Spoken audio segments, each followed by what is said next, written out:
Thank you, Laura, and we welcome you to Mosaic Stadium on a hot and muggy Thursday night in July. The Saskatchewan Roughriders have a game to play, but they will do so with heavy hearts. Their first game after the tragedy of last Saturday night. And yes, two families devastated and a football team that has to find a way to play the game again.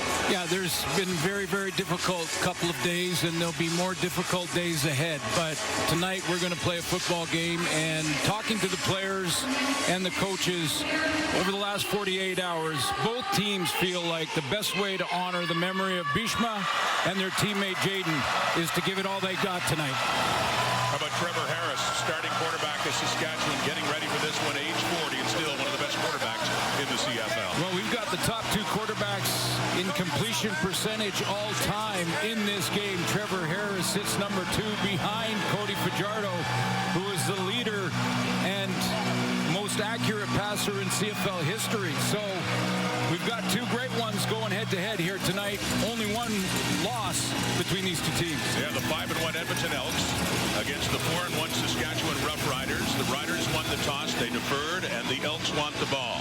It is Alex Hale to kick off from the Saskatchewan 30.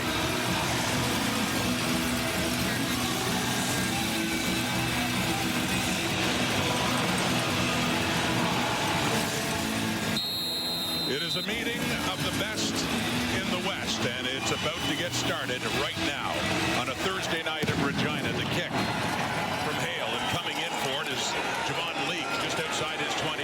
Leak breaks it left and gets up close to the 40 before he is pushed out of bounds. So you talked about that completion percentage. The ex-Rider, Cody Fajardo, coming back to Saskatchewan. Yeah, you have to have 1,000 attempts, 1,000 completions to get into this category, but he's at 70% this year, over that in league history. And we'll get more into how important that accuracy is for quarterbacks, especially in a 3-down game. Watch for the running back behind him, Justin Rankin, who leads the CFL in rushing yards. Had a great start to the season. Has the football right now in first down. It is Rankin. James Vaughters coming in, and a group there in green and black to limit him to a couple of yards. Carter O'Donnell was not available for the Elks up front at left guard, but good timing that Brett Boyko, who's playing a little bit out of position at guard, was ready to come off the 6-game injured. So he'll start at left guard beside Mark Porte, and then you look in the receiving corps. Austin Mack has become the #1 target for Cody Fajardo. Early in the season, it was actually Rankin out of the backfield. Justin Mack has become that guy. And Rankin was able to work his way up for 5 yards, up post to the 44. It's a 2nd down and 5 now for Edmonton in this opening possession. Fajardo goes through his progressions, gets it off to the right to Rankin. We've seen him on the ground, we see him through the air, and we see him get a first down for Edmonton up to the Elks 50.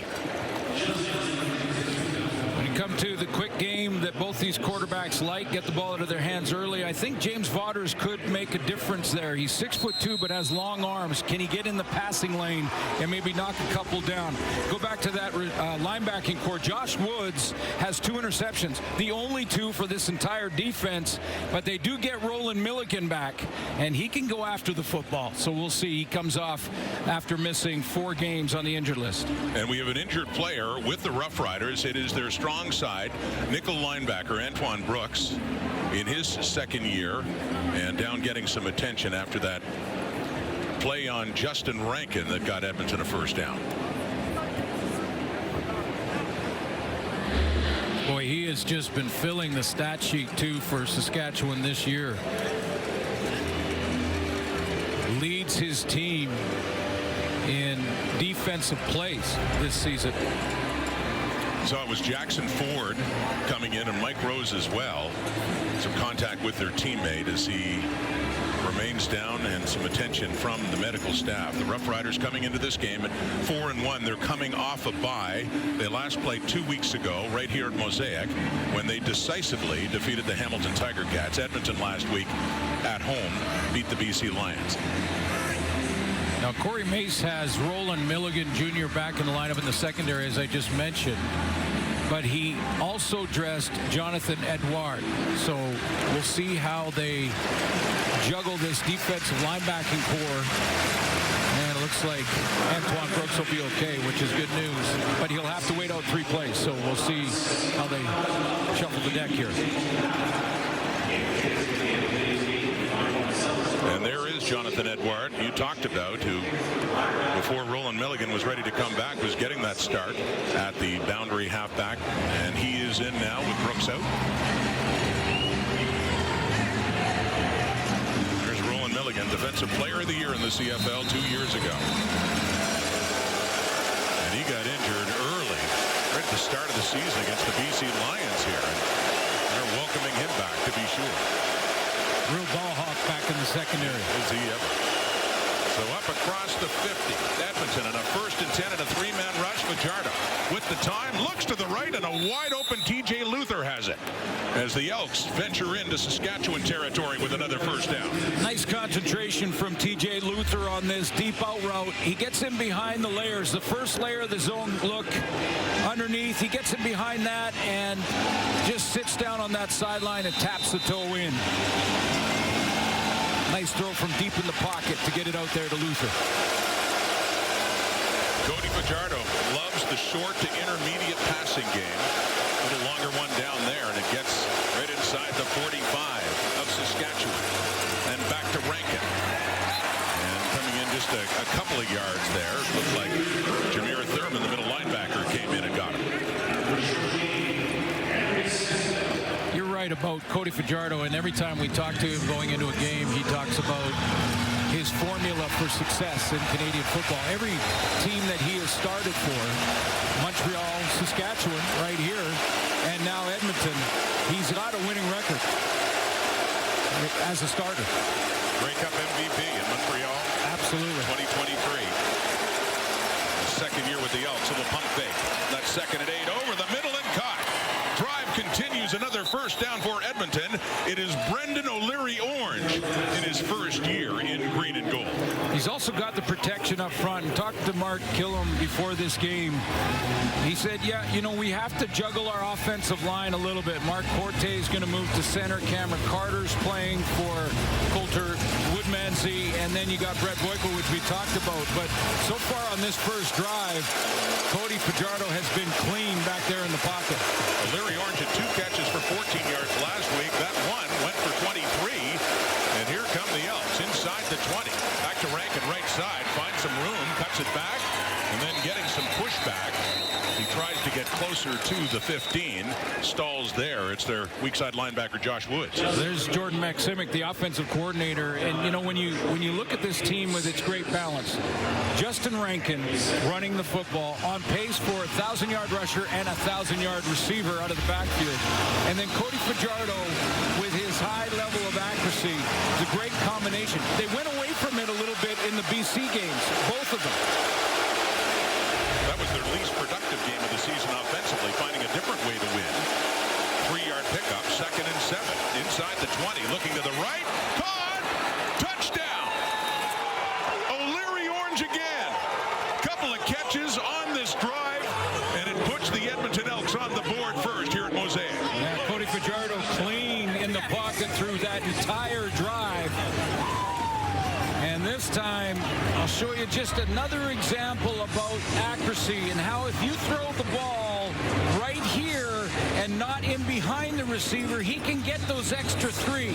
Here comes that little sit-down route, and now you get the extra 6 because the ball is put right where the receiver can make the catch while he's running upfield. Let's go, baby. So Vincent Blanchard, 12 for 14 in single-point conversions this year. That's one right there. And a quick start for the Edmonton Elks. An impressive drive, 7 plays, 71 yards. Capped off with this. The toss to O'Leary-Orange, who does the rest and gets into the end zone. Edmonton on top. Outstanding opening drive on the road. We out here, baby. In this game, capped off by Brendan O'Leary-Orange on that touchdown throw, but it was a 7-play drive where there was really no pressure on Cody Fajardo, and put on display that accuracy we talked about in the opening of the show. It's the way you want to start when you're on the road against the Grey Cup champion, and still are until someone knocks them off that porch. Saskatchewan Roughriders were also 1-4. And so they kick off, and new returners for the Roughriders. Thomas Bertrand-Audin will take it inside the 10. He was back there with Johnny Johnson. They've had some injuries in that department. Matthew Sexton the last game and a short return. So Trevor Harris coming on now, the Grey Cup MVP in 2025, and as mentioned before, age 40, but showing no signs of letting. No, and again, another high completion percentage guy, but this is what jumps off the page for me, that 12 touchdown to just 4 interception ratio. Likes the quick game when the defense is giving it to him, but there's not much that J.C. Sherrod and this Edmonton defense can throw at Trevor Harris that he hasn't seen in his career. Least productive game for him 2 weeks ago against Hamilton. Threw for only 211, 2 touchdowns and 2 picks. They won decisively. Little play fake and first down, and throwing that one out to Keyshawn Johnson, his top receiver, and gets it up around the 30. This is really the starting group coming out of training camp for the offensive line. Logan Ferlin leads that group. 88 starts in his career. He's got to keep that group together, make sure they're on the same page. Number 1 receivers, Keyshawn Johnson right now for Trevor Harris. But pick your poison if you're the Edmonton defense in that receiving corps. The gain is 4. It's a 2nd and 6 after that pass to Keyshawn Johnson. Ball right up at the 30 for Harris. A.J. Ouellette beside him. He's throwing back to the right, and it is caught. And it's Johnson. Was he in bounds? They discuss. Cordell Jackson right on him. And yes, a catch for the Roughriders. Another one for Johnson and a first down. I think Mark Killam's going to want to take a look at this, or he's reaching for that challenge flag. Didn't think live that he got his foot inbound. Keyshawn Johnson, again, actually on the throw, outstanding. Right on the outside shoulder where only he can get it. They're going to run a play quickly. They got it off quickly. And looking deep and just a bit too far for Johnson that time. They moved quickly to get up to the line because it looked like maybe there'd be a challenge. Let's have another look at that previous play, Suits. Yeah, well, Mark Killam was reaching for the flag, so they got back in the huddle and got a play called immediately. Did he drag the toe? It looked like he might have before the left foot hit the white stripe. No challenge by Mark Killam, and that was a slant and go, and just missed it. It was so close. The Riders wisely getting quickly over the ball and running a play, meaning no challenge could happen now. It's a 2nd and 10. Harris, another deep ball. Coverage there, and it is Terrell Ford who knocks it down. Just bats it away as he got back in time, and a 3rd down coming up here for Saskatchewan. Tough for a receiver to run by Terrell Ford. I mean, you can sometimes, it doesn't matter who the DB is, you can sometimes double move them. They can be veterans. But if you're just going to try to flat out outrun Terrell Ford, you're looking at a 4-2-4 guy.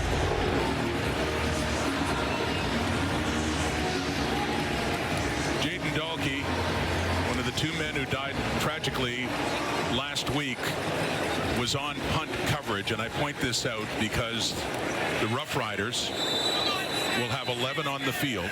Time count violation. Saskatchewan number 91. The penalty will be declined. 3rd down. To honor Jaden Dahlke, they took the time count violation, and the Elks declined it. And now they'll add a 12th player on the field and punt it away.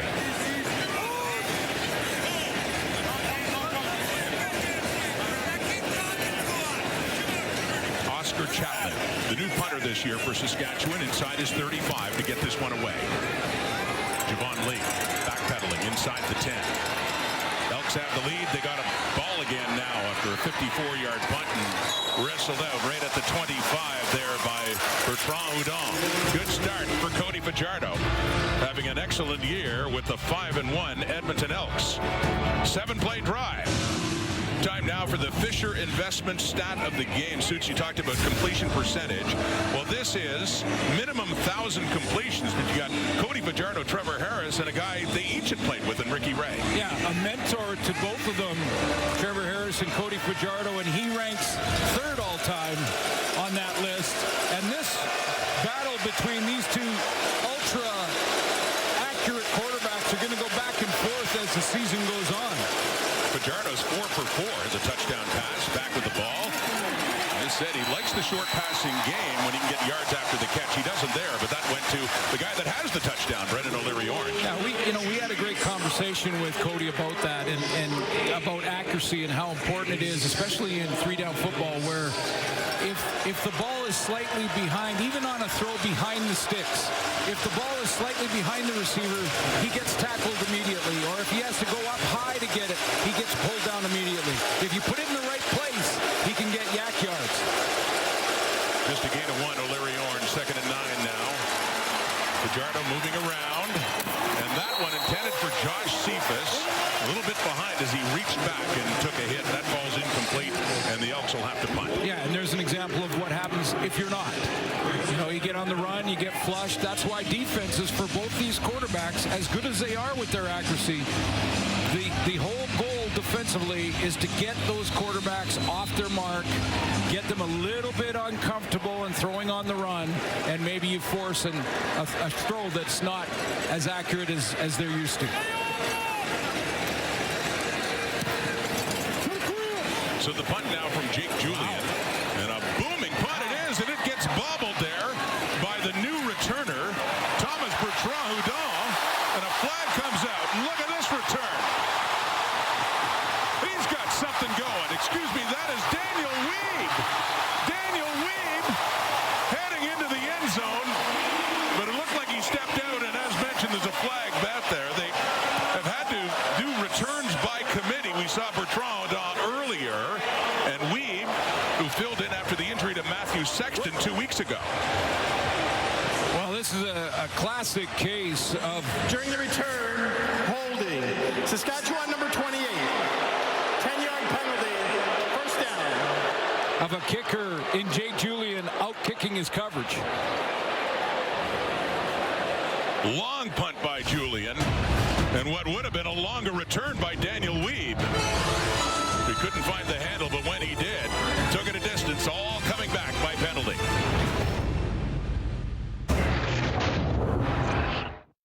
Numbers this season, but the last game 2 weeks ago against Hamilton, least productive, threw for just 211 yards. Yeah, sometimes numbers can be a little deceiving, and when you're on a roll, you're winning games, you find different ways to win. Yeah. And sometimes it's defensive struggles, your special teams. Sometimes it's a penalty at the wrong time that can cause the problems. Well, they took a penalty here, a holding penalty on that punt return, pushed them back to start at the 2 for Trevor Harrison. By the way, 2 weeks ago, they did win that game decisively, 38-7.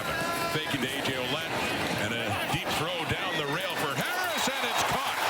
Dropped it right in the bucket for one of his leading receivers. Keaton Schaefer-Baker has his first catch of the evening. Cordell Jackson is trying to get Mark Killam to throw the challenge flag for an offensive pass interference here. I saw live a little bit of hand fighting back and forth. One of the top receivers in the league going head-to-head with maybe the best DB in the league this year. Just a flat-out playmaker in Cordell Jackson. What a season he's had early on here. Gets them all the way up to their 39. Harris to Schaefer-Baker. Here's a carry by A.J. Ouellette. The run for the first time, and a good run it is on first down, getting it up to the 45. How about the Elks defense? Well, last year, Grey Cup champion Malik Carney had his personal best season in the Canadian Football League. He is now in Edmonton Elks playing against his old team. Take a look at that secondary. Kenneth Logan is that Sam linebacker, almost a DB. And there's Cordell Jackson that, if you add the 6 of them up now, have played together for 2 years. And now the communication's at a high level. This team leads the league in interceptions with 10 so far this season. Ouellette gains 6, 2nd and 4. Harris over the middle. That's complete to Sam Emelis. Getting Emelis involved, and he gets it up to around midfield, and another first down for Saskatchewan. The throw to Schaefer-Baker gets him out of the hole, and that's the first goal when you're backed up inside your own 10-yard line offensively. Get out of the hole, so even if you have to punt, you can flop, basically flop the field, but pick pick your poison here. Keyshawn Johnson's become the number one guy, but Keon Schaefer, they work together into the boundary quite often. Kind of 1 and 1A, just 8 yards difference in receiving yards between Johnson and Schaefer-Baker. They played only 5 games last year, was a big part of their playoff run, as was Emilus too. Good block by Olata. That's just off the fingertips and goes incomplete. A flag is out with that pass. It was intended for one of the new receivers for Saskatchewan. That's Johnny Johnson. He took a pop as he was reaching up to get the ball. Yeah, I think Procedure, no end. Saskatchewan. That'll penalty be declined. Second down. You know, I think he did, and he's regrouping right now, Johnny Johnson, but Cordell Jackson turned to avoid the big hit. I mean, this was a crossing route, and watch Jackson kind of turn away so he doesn't make helmet contact. I mean, it could have been much worse, believe me. He just basically tried to turn and protect himself and not hit Johnson high or lead with his helmet. Well, you've been right about how good he's been this year and how hard hitting too, including one penalty he got and a hit that we thought was pretty good, a touchdown Kelowna against the BC Lions. But back in the secondary, he could certainly hit. As you say, he let up there, and still Johnson heading off. That's why there was no penalty on Cordell Jackson there, hitting a defenseless receiver. I'm sure he's been trying to figure out what he can and can't do. It is difficult because the game happens so quickly. However, that was a good decision. That was a decision by Cordell Jackson in a split second. Here the Riders up a yard shy of midfield. It is a 2nd and 10 Saskatchewan in a 7-point hole. Harris, deep shots, got him to the 10-5, touchdown. Keon Schaefer-Baker.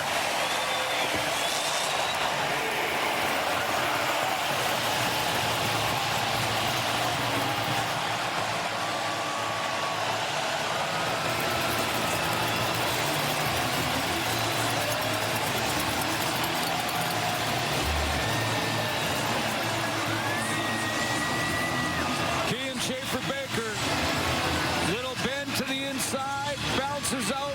Doesn't matter if it's man or zone here. It turns into man because it's the deep receiver, and Cordell Jackson is in chase and can't catch Schaefer-Baker. Cover us. Let's go. Keon Schaefer-Baker with his 4th touchdown of the season and his 2nd in as many games. Had one against the Ticats a couple of weeks ago. The point after for Alex Hale is through. And we got a ball game early on here at Mosaic. First quarter and 3 minutes to go. The Riders were down. Some long passes from Harris to Schaefer-Baker. Got them out of it and got them into the Edmonton end zone.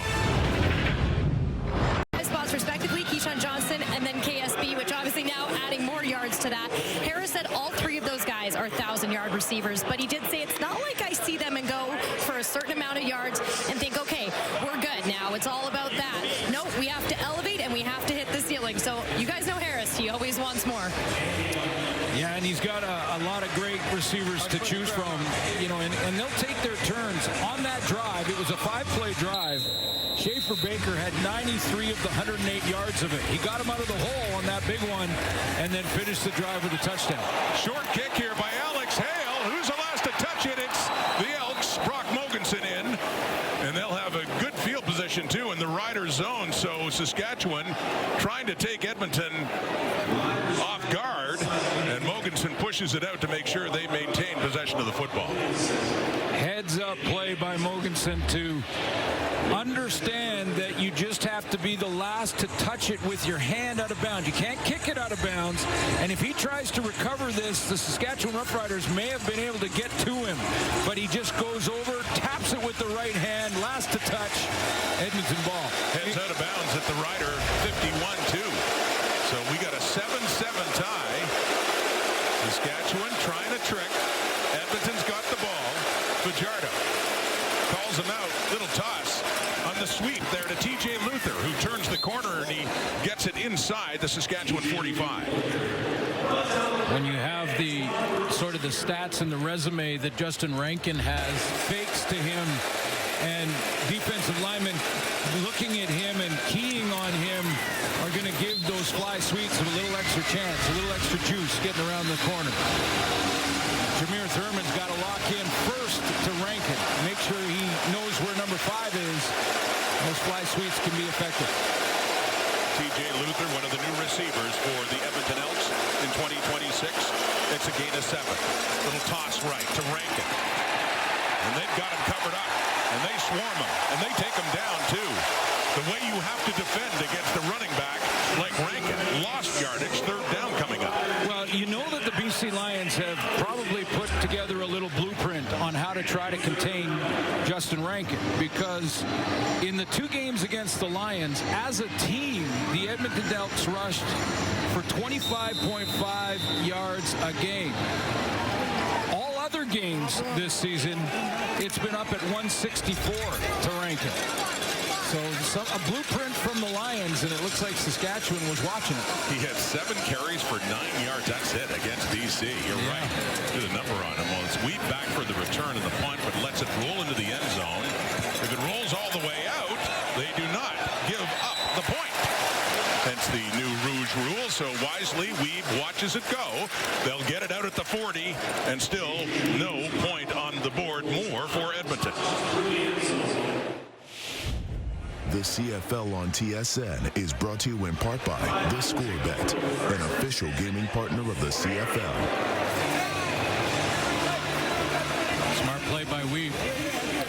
And understanding of the new rule. And as we go along in the season, coaches, players, special teams guys, offensive stars are starting to understand the importance of the excellent field position to the 40, letting a punt go through the end zone. It was close to stopping before it went out the back line, but if it goes out without playing it, no point, and you get good field position. Good decision by the rookie Daniel Weave. Inserted on punt return with injuries to James Fletcher and Matthew Sexton. Deep right again. Intercepted by Terrell Ford. Came across.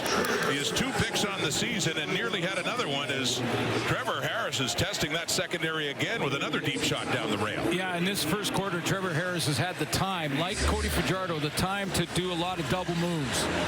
This is that sluggo, that slant and go route to Keyshawn Johnson. Terrell Ford just really baited the throw. He looked like Johnson was open, but Ford said, no. The ball's in the air, that's when I go get it. They've had 8 interceptions in the last 2 games. Ford had one last week against the BC Lions. 4-man rush, 2nd and 10 at the 40, swinging it out left. A.J. Ouellette does some dancing and then puts his head down, and yards after the catch for a first down, 2 for the Saskatchewan Roughriders. Yeah, even in those throws for both these quarterbacks, if you're accurate, you give your back a chance. And accurate means right out front, so when he makes that catch, his eyes are upfield. Where are the tacklers? Where can I make my move? How can I shake and bake somebody? If you throw it behind him and he has to turn back around, probably don't get the first down. Ouellette likes to show the moves, in addition to that power, of course. He can steamroll as well. He's got it again on the first down. Trying to steamroll there, and he runs into Joel DeBlanco. Excellent linebacker who's not afraid of the physical stuff as well for the Edmonton Elks. So that's the first quarter. It was started. Opening possession for the Edmonton Elks. Drove down to the touchdown to Brendan O'Leary Orange, but back came Saskatchewan. Kean Schaefer-Baker with the touchdown to make it a 7-7 tie. A quarter at Mosaic. It's tied at 7. Look at the rushing yards. There have only been 6 rushing plays so far in this game. Suits, you talk about 2 quarterbacks with different styles. We've seen this so far in this game. Yeah, both very accurate, of course, as we talked about through the first quarter, but different styles in that Trevor Harris is double moving his receivers. He's getting them down the field, taking those deep shots. 2 to Schaefer-Baker on that big drive from deep in their own end, whereas Cody Fajardo is, he's going to dump it down a little bit more, intermediate throws, doesn't mind throwing behind the sticks as long as he can keep moving. Now, both of these offenses, as you mentioned, need to get their run games going in this second quarter. And they've got very good running backs, too. The league leader in Justin Rankin and A.J. Ouellette, who was 2nd in the CFL in rushing yards a year ago, over 1,200. Lots through the air so far here on this Thursday night at Mosaic. And Harris throwing again to start the second quarter. It is caught, too. It's Samuel Emelis. Another catch for him. And another first down here for Saskatchewan. Yeah, so what they do here is the Riders are going to get one-on-one, and when he sees the one-on-one and he sees the straight man coverage from the Edmonton secondary, take a look at Trevor Harris taking a bit of a hit there that was real borderline. We've seen ones like that called. No flag there at the 44, and that catch by Emilus. And here's a left. Evades one, Edmonton Elk, and then a couple more get there. The rookie, Jabome, along with DeBlanco, to limit the damage here by Saskatchewan. Now, we sit up here in the booth, and we say the offense got to get the run game going. And then I look at the stats and say, okay, Edmonton has the #1 ranked defense in the league. Saskatchewan has the #2 ranked defense in the league when you add up all the stats. So it's one thing to say it, and it's one thing to say it from up here, but these defenses are playing championship-level football on both sides. J.C. Sherritt's got them going, and they were patient. That coaching staff patient with this young group last year. It's paying off this year. That's a guy who could stop the run, too. Pressure coming, and Harris gets rid of it, completes it to Emilus down inside the Edmonton 25, and again, the Riders have something cooking here in Mosaic. So last play to Emilus, they go with straight zone. Major foul, roughing the passer. Edmonton #2. 15-yard penalty, automatic first down. And this time they go with the zone look, and this time after Trevor had talked to the official about watching, he gets the call with a high and slightly late hit. Add on some extra yards. There's Malik Carney, too. A year ago, he and Trevor Harris were teammates celebrating a Grey Cup title before Carney moved on to Edmonton. His first game back at Mosaic since, but it's flagged there. It sets up a 1st and goal just inside the 10, about the 9-yard line for Saskatchewan. 33 yards on that last play when you add the penalty. Riders were down 7. Came back to tie it. And in business here early in the second quarter. Fako led. Touchdown, Samuel Emilus. So as Britt mentioned, they got the three-headed monster in the receiving corps. A series ago in the first quarter, it was Schaefer Baker with 93 yards and a 108-yard drive. And to start the second quarter, Trevor Harris goes to work to Sam Emilus. The Elks try a man look. They go to a zone look.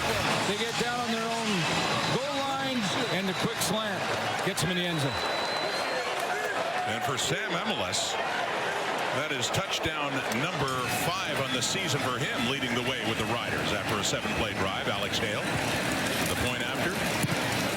These teams trading touchdowns for the most part. Edmonton struck first, but back comes Saskatchewan. Their talented Canadian receivers. First it was Schaefer Baker. Sam Emilus in the end zone in a 14-7 Rider lead. The league lead in touchdowns. That was number 5. Well, 70-yard drive that was with the penalty. It was 15 yards was added onto it. But it wasn't really penalty aided because Sam Emilus went to work and had the first downs anyway. And then ended up finishing it. There was the penalty. That was the throw to Emilus that got him down on the doorstep, and then a quick slant off the fake and play action to A.J. Ouellette. We're in the first half. Emilus, 4 catches, 48 yards and a touchdown. Schaefer Baker, 2 for 93 and a touchdown. Off the kickoff, Javon Leake crossing his 20. Getting close to the 30, and no further there. He's taken down, and the Elks going to work. Justin Rankin has mentioned yards coming at a premium, not rushing much so far in this game. You know, the expectation goes through the roof, though, doesn't it? I mean, first of all, he hasn't changed as a player, so we're going to see a lot of that magic, probably some more tonight, where he looks like he's corralled or caught, and he gets out of it and makes a big game. But they've been implementing Javon Leake into the offense a bunch over the last 2 weeks. So that obviously will take some touches away from Rankin. So he's in the sideline. Rankin is. Leake is in now. Faking to him. And on that play action pass, a deep shot, complete to Keon Julian Grant. Cody Fajardo likes the short and intermediate passes, but he's not afraid to chuck it deep from time to time, and they connect in a big one there. Deep play action fake. When the running back lines up that deep from the line of scrimmage, the defense automatically thinks he's going to get the ball. I think that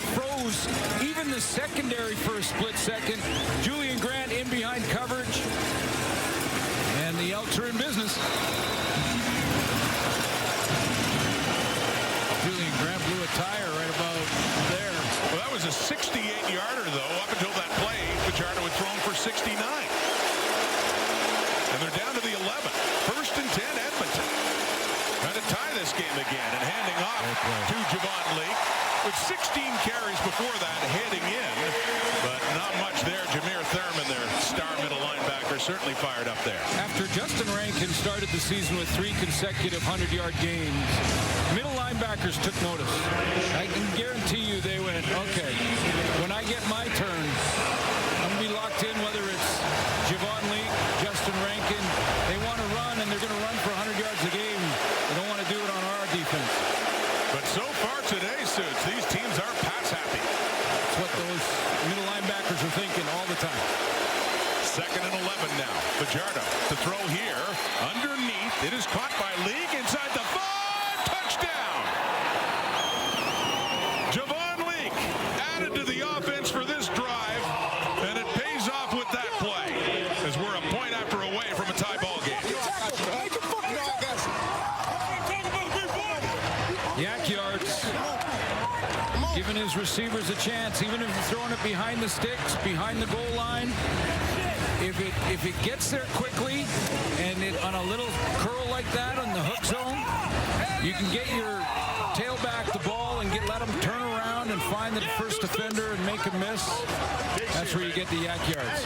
I don't know this for a stat, and I'm going to look it up at the end of the game, but every team that Cody Fajardo has been in, I bet the yak yards for their receivers has been tops in the league. Well, it's something he told us that he thrives on, like to give them a chance to catch the ball and do the rest themselves. Javon Leake, he did it that way for the Edmonton touchdown. 14-14, second quarter. And they are also master of the timing game.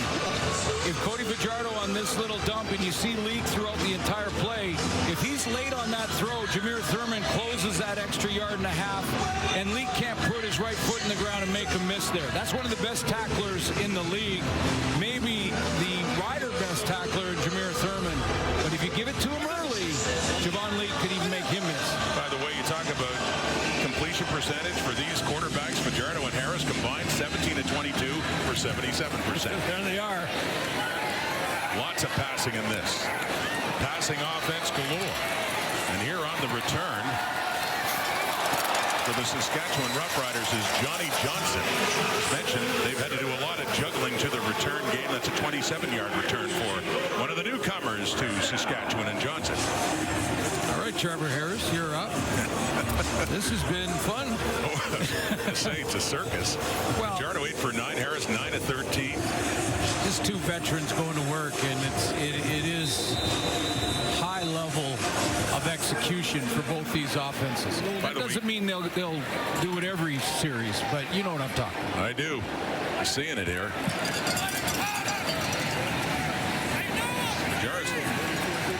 Harris came to Saskatchewan after Fajardo ended up with the Montreal Alouettes. Spinning is A.J. Ouellette and Malik Carney, the ex-rider, ex-teammate of his. And he looks pretty fired up tonight, coming back to Mosaic Stadium. Yeah, I would think he'd be a little bit fired up. I mean, he started 3 years in Hamilton and then moved to Saskatchewan for a couple, had a personal best year and gets a chance to play against his old teammates, still buddies with a lot of those guys, I'm sure. And stop for no gain, and he gets up pretty excited about that. Sorry, I was talking about the connection between Harris and Fajardo. Was when Saskatchewan signed Harris in 23, Fajardo ended up going to Montreal, where Harris was. Doesn't run a lot. Looks like he wants to run now. Noah Taylor has got him wrapped up as he does not pick up the first down. He gets up to about the 43. Well, that connection, they were each in Saskatchewan, one after the other, and you look at the all-time, you see that Trevor Harris just passed Cody Fajardo for Roughrider all-time passing now. Yeah, and remember, Fajardo in that year was a crossbar away from advancing and taking the Riders to back in 2019. Absolutely. Trevor Harris got him there with Ottawa. Quite the journey for both these guys. Different styles.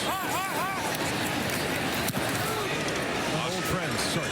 Absolutely. Oscar Chapman with the punt now. That's taken by Javon Leake, who just scored a touchdown the last time the Elks were on offense. 46-yard punt as he takes off out of bounds just outside the 40. Back comes Fajardo now after the Edmonton defense stalled. Cody Fajardo used to call this place home. So what's it like coming back? Let's head back to Brad. Yeah, thanks, Rod, so much. And first off, he went to Montreal from Saskatchewan, and he never had the chance to play the Roughriders because he was always injured. So he said it was fitting last year when he had his first start as an Edmonton Elk that he got to play the Saskatchewan Roughriders in that first game. And before you see Trevor Harris in 7, you saw Cody Fajardo in 7.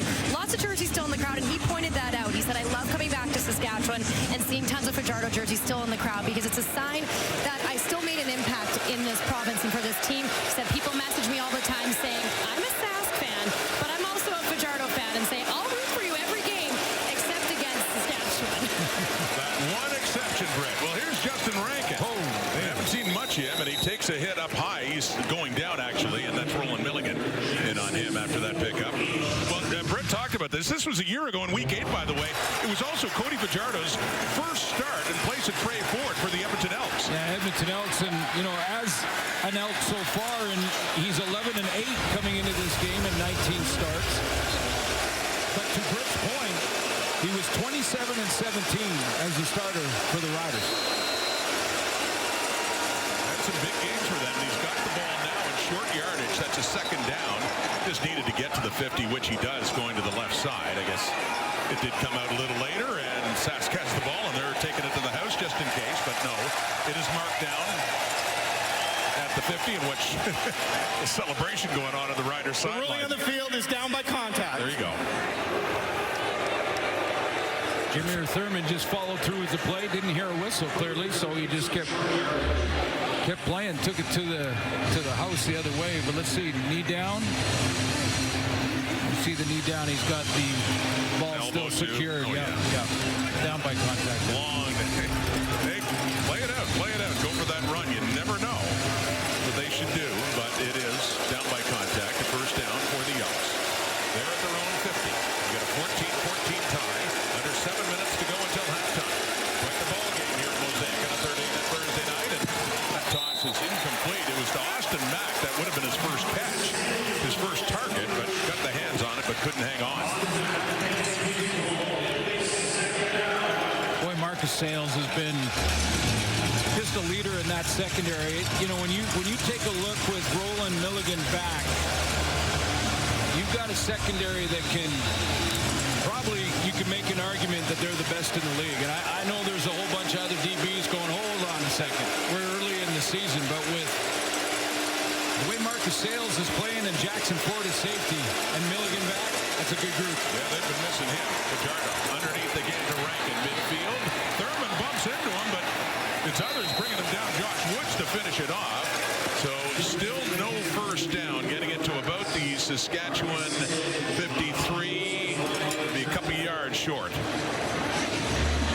Marcus Sales leads the DBs on his team in tackles. And I always check for that stat. Which DB is getting his nose jersey as much as he possibly can? And for the Riders, it's Marcus Sales. Started his career in Winnipeg, won a Grey Cup there, went on to the BC Lions for a few seasons before heading over and winning another Cup in Saskatchewan. How about that footwork from Marcus Sales? Not bad at all. Well, they spot it just outside the 51. And the crowd picking. Time count violation. Edmonton number 7. 5-yard penalty. Third down. That's called home field advantage. And that was a third and a little over a yard. But yeah, nothing will fire up a Mosaic crowd than helping get a time count violation. Yeah, the communication breaks down, whether you're in the huddle or just out on the line of scrimmage. Fajardo turned around. I'm not sure what he was arguing. Maybe he thought that he wasn't alerted when the clock started. But, you know, as soon as the play is dead with the new rule, the 35-second clock starts, and then the rest will blow in the 20-second. You have to snap it. So it took away any idea going for it on the third. The punt from Jake Julian, an end-over-end one. Down placed inside the 10, a 49-yarder, and not much on the return there for Weeb. Right around the 10-yard line where the Riders Roughriders will go to work. Well, strength, skill, and stamina. It's going to take it all to win it all. On a new season of The Amazing Race Canada, all new. That's Tuesdays on CTV, and you can stream it the next day on Crave. Yeah, if you're drafting a partner for that show, You're not taking me. Thanks. I finished that for you. What were you going to say? Is that what you were going to say? I was going to say you're not drafting me. Let's take a look at. I thought you were going to say this. I got no chance. That's Nick Weeb. Yeah, I think he's a little banged up. No relation to Daniel Weeb, who's, as I say, been returning punts for Saskatchewan. Nick Weeb, backup linebacker for the Riders, out of the U of S. Scott Flory's program. As is Daniel Weeb. I said, Yeah, not absolutely. related, but both came out of that Huskies program. So many players have.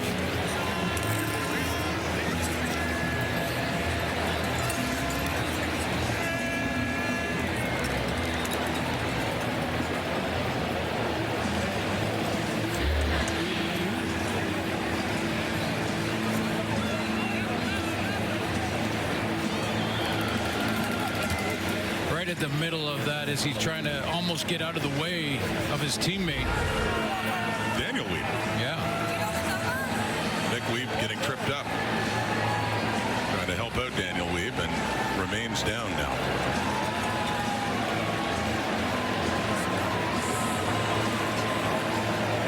Hot and muggy day here in Regina. Cooling off a little bit now as Nick Weeb, special teamer and backup linebacker as well, lips off with the Rider offense on the field. First meeting of the season, first of 3 this season, between two teams that have merged as the best in the West so far. 5-1 Edmonton and 4-1 Saskatchewan. Yeah, back-to-back here. So they'll play this, then go to Edmonton next week. And then the final game of the regular season for both these teams, for Saskatchewan. And who knows what that's going to mean when you're talking about Exactly. playoff positioning in the West Division. First down and 10. Right side out tackle. A.J. Ouellette. It's around the edge and keeps pushing up for a first down. Saskatchewan on the ground. Yeah, that's really what he does. He just keeps pushing that line of scrimmage. Great patience. Nice cut there to bounce outside. And he's in the secondary. Thor getting her done. Second leading rusher behind Dedrick Mills in 2025 and won another Grey Cup. He won one with the Argonauts on this field back in 2022 and a couple of touchdowns in this game, and then of course won in Winnipeg last year with the Saskatchewan Roughriders in his second year with the Riders back then. So 2 rings and a player is down. That's Tamari Fox, defensive lineman for Edmonton. He was in the starting lineup for Jordan Williams. More juggling for Mark Killam. But yeah, interesting with all the discussion on Justin Rankin and his great start to the season this year. How right now, as we stand, Dedrick Mills leads the league. And A.J. Ouellette is right there. Rankin's been, he dropped down. I mean, at the first 3 games of the year, Justin Rankin was 100 yards ahead of everybody. Just taken off. Yeah.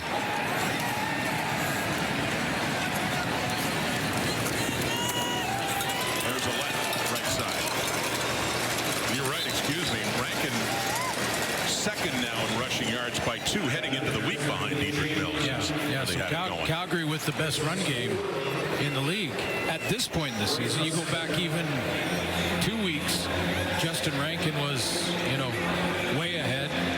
And A.J. Ouellette he's around there. He's around the top of that list. He came in 8th, but he can close the gap quickly. He's at 236, but and he missed a couple games. And he did. He missed a couple. This is he's for him. He's 35 touches away from Rankin. Carries. He had 83 yards rushing last week. Here's Harris throwing off to the left and falls a bit short of the intended receiver, Keyshawn Johnson, with Terrell Ford coming in. Yeah, there was 2, Kobe Williams and Terrell Ford, that both jumped that out route. And when you do that quickly, I think Trevor Harris, he saw this pressure coming, so he had to get rid of it. There was a free hitter coming off the edge, and it was Kenneth Logan. So he had to get rid of it. but two defenders jumped the out route, and there was a go route that was wide open. Had Trevor had an extra second. So Oscar Chapman in to punt it away again for Saskatchewan inside his 20. That's a low knuckler. Heading down for Leak at the Edmonton 28. Picks it up. Tries to get something out of it. And Edouard comes in and the ball comes out. And the Riders do recover. They discuss. Was this a fumble?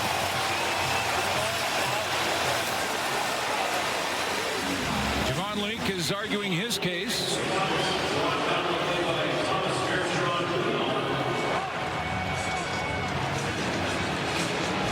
They wanted an explanation in that, and they're setting up as Edmonton football. Corey May's got his eyes on the big screen here to see if the ball is out before he's down by contact. Leak with a move there. That is close. If his backside was down, he's down, and they quickly pounce on it. Corey Mace, though, he wants to take another look. He's challenging. He wants to have another look at this.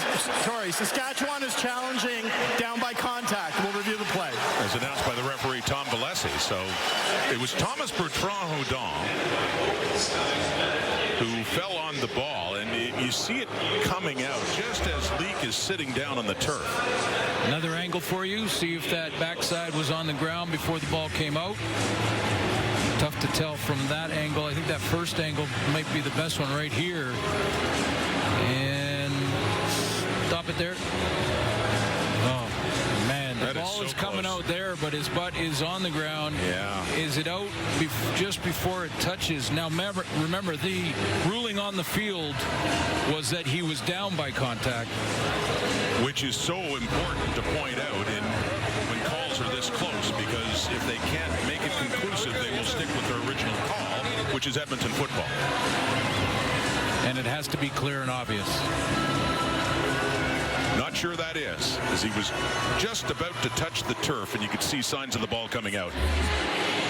But if I'm Corey Mace, I'm absolutely challenging this for outstanding field position here, because it was that close. That's the oddity. Watching at full speed, it looks like a fumble. And then when you watch it slow down, and at what point is the ball coming out? Here's Tom Valesi. After review, the ruling on the field stands. It'll be first down, Edmonton. Saskatchewan will be charged a timeout. Look of frustration from Bertrand-Houdon. Thinks he recovered a fumble there, and a little conversation on the sideline with Mark Killam. They challenged. They did not win the challenge. They lose the timeout as well. Edmonton has the ball. And we're heading down to the 3-minute warning here in the first half from the Edmonton 33 after this play. Fajardo off to the left to Rankin. Looking for the yards after the catch, and he has some too for a first down for Edmonton. There's not many in the league that can make the tackle on Justin Rankin in the open field with this field this big. Clock down to 2:53, and the official 3-minute warning has been given.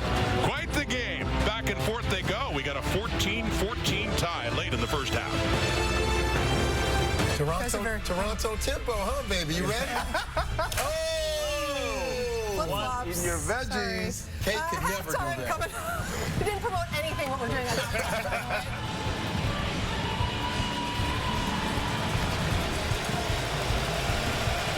Laura on the panel. Sounds like they're in fine form, getting ready for halftime.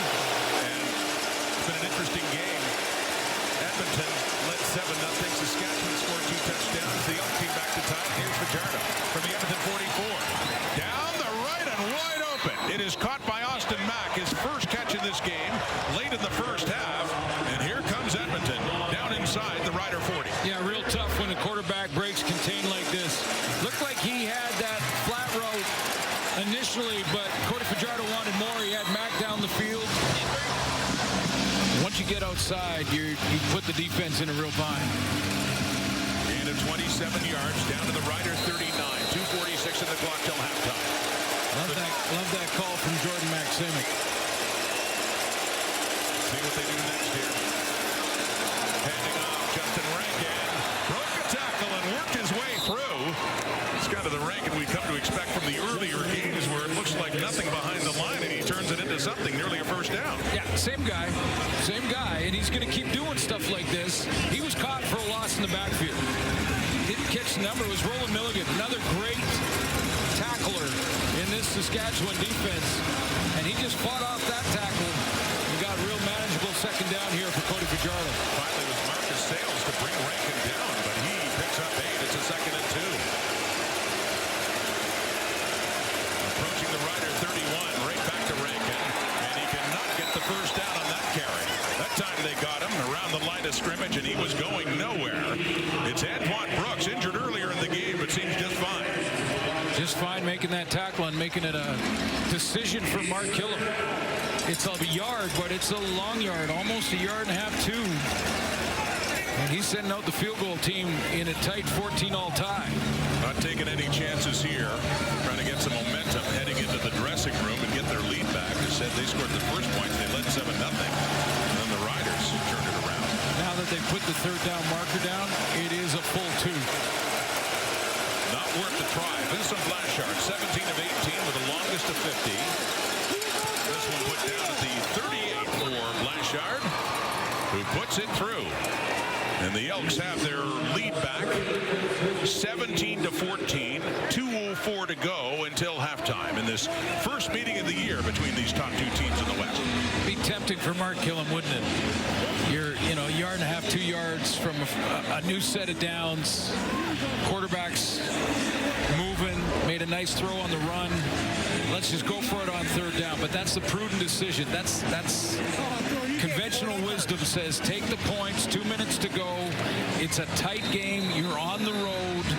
And throw your defense out there for the final 2 minutes. Think of those momentum swings if they don't get it, and the Riders go back and put points on the board at halftime. Wanting to avoid that scenario, but it is at the 40. Rider football, 3 receivers to the right. Harris straight over the middle and caught by Keyshawn Johnson. Loses the football, and the Elks, it's still bobbling around. Who wants it? Looked like the Elks would have it, but maybe the Riders got back to it. So they're going to sort this one out. Well, no question on the fumble there.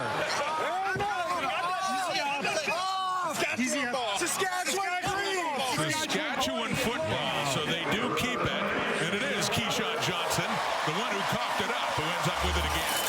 Yeah, that's the guy who's usually fighting back the hardest to make sure he can make amends as quickly as possible. First of all, the ideal throw and the timing on that bender, and it is clearly a fumble. Ripped out of there, and through the mayhem, somehow Keyshawn Johnson finds the handle again. It was Kenny Logan with a nice job to punch it out, and Kobe Williams looked like he had a shot at it, and Terrell Ford, but no, ultimately, back in the hands. Yeah, Corey Mace. Nothing to see here, nothing to see. Our ball, first down. Keep everything moving. Timer, please reset the clock to 1:50. Well, the Riders now a first down away from field goal range, comfortable field goal range. At the 47.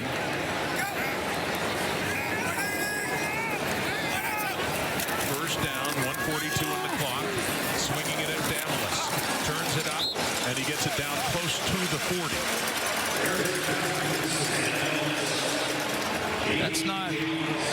That's not giving in and saying for Mark Mueller and this offensive football team to say that, we're going to just settle for a field goal here and tie the game. What he's doing there is getting a manageable second down, knowing that there's lots of clock, lots of time left to actually play your regular offense.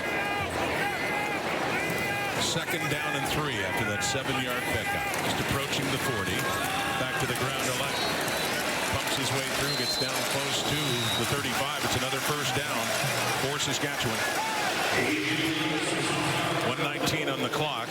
Alex Hale, by the way, longest attempt this season in his first year was 47. His longest kick was 38. He's 10 of 13. In college, he did kick a 53-yarder, so he certainly has the leg. He just hasn't attempted many long field goals so far. Oklahoma State.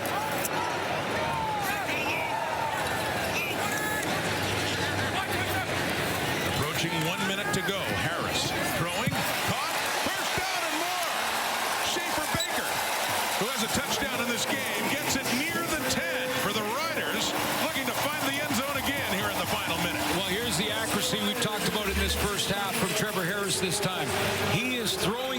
receiver to the inside so he can make that turn and get those yak yards. If this is a high ball or he throws it outside shoulder, he's got to turn the other way, and Terrell Ford makes the tackle. He threw him inside open, and that gave Schaefer Baker a chance to turn upfield immediately and pick up those yak yards. Here we go, Riders, the Edmonton 12. Left side of left, turns it up inside the 5. Another good run. Some tough yards in there for their bullish running back, A.J. Ouellette. Down to the Edmonton 4. Nice clock management, too, because not only are they looking for the major, but they're trying to make sure that if they score the major, that they're not giving Cody Fajardo and the Edmonton offense any more chances in this first half. Mark Mueller, the offensive coordinator, calling out the plays here. 34 seconds to go. And Saskatchewan in business, and it's Tommy Stevens. Oh, yeah. What a turn of events late against Hamilton 2 weeks ago when he had a couple of carries, long ones, ended up in the end zone, not just short yardage. Known for his short yardage right side, wrapping him up after maybe a yard. Jalen Garnes in there. You know what Big 17 can do, and Jabome too. They're just trying to keep him out of the end zone. 2 Edmonton Elks, Jabome, and man, that was a struggle. That was a keep pushing Tommy Stevens. Linebackers, the pile, digging, clawing with your nails for the guy beside you in the locker room. Whole bunch of size and power there, and back-to-back plays to put the game away against Hamilton. Stevens went 26 yards straight up the middle, and then 14 yards for the touchdown. That was, by the way, Al Pacino. Just a little Al Pacino quote there. Any given Sunday? The inches we need are everywhere around us. First down. Edmonton doesn't seem to like the spot for the call, but it's a first and goal, and there are 19 seconds left, and Trevor Harris is back in.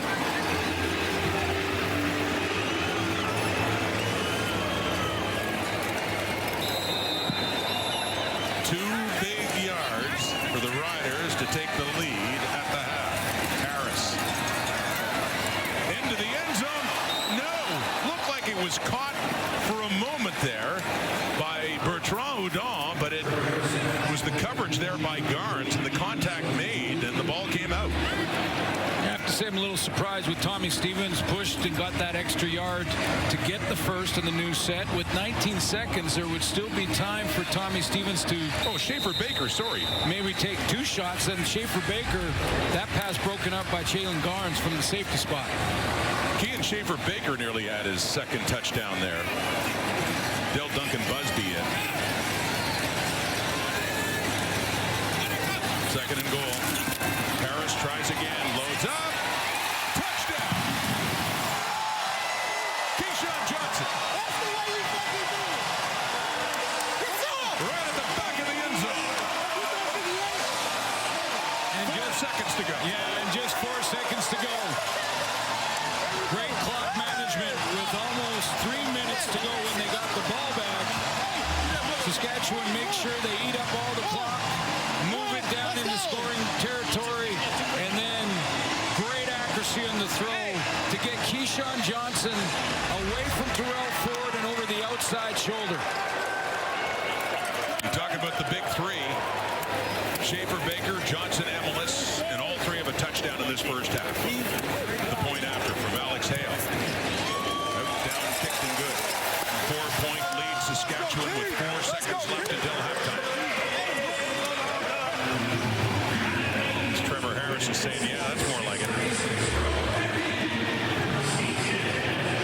A little look off, see if he can keep any free player back there away from Keyshawn Johnson. That's by design, to look to his left and then go backside post. But you see how he led Keyshawn up the field. If he throws it across the field and has him run sort of right across the back of the end zone, Terrell Ford could cut underneath and possibly get there. Throw it up over that right shoulder, and you got a chance. Came in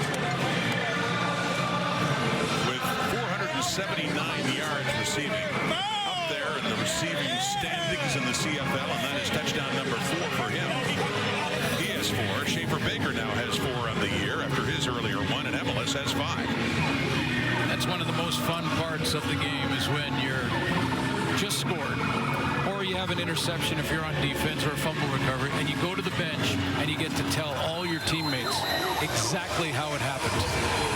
So here's what I did here. Yeah. This was the coverage. This is what I did. I want to know with that group, which one was wearing the high heels? I believe it was Laura. Okay. We didn't have a monitor, didn't see what they were up to in the studio. But Laura and the panel coming up at halftime.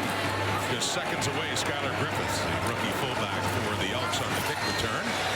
With zeros on the clock and a very interesting, eventful first half for Cody Fajardo and the Elks, who had the lead a couple of times, but gave way to the Saskatchewan Roughriders on their final possession for Trevor Harris.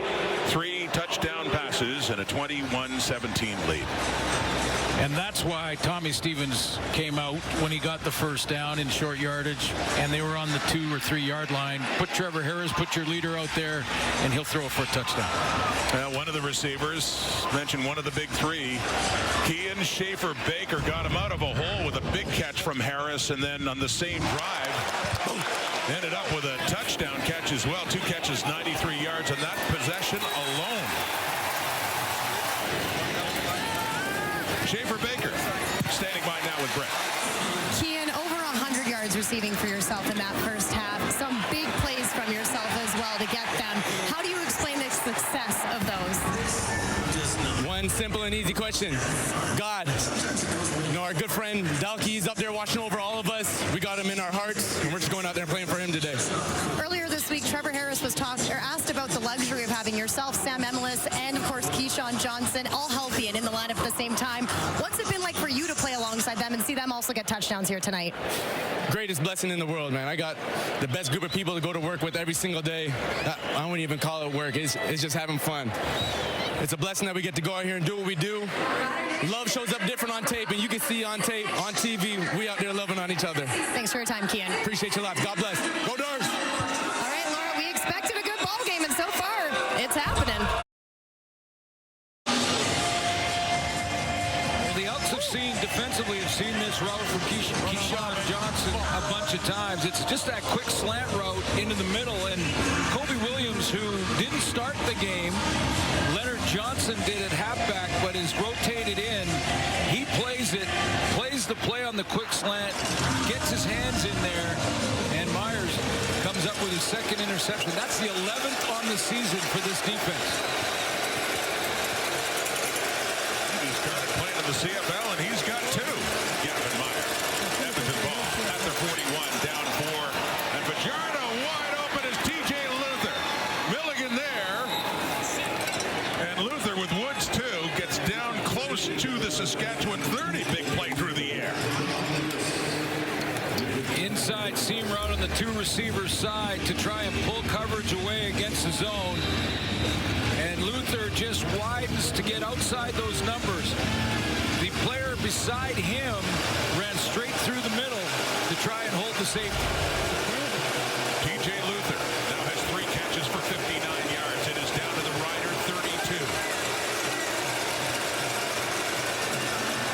Making the handoff off to Luther again, left side, and he takes a hit and works it down to the 25.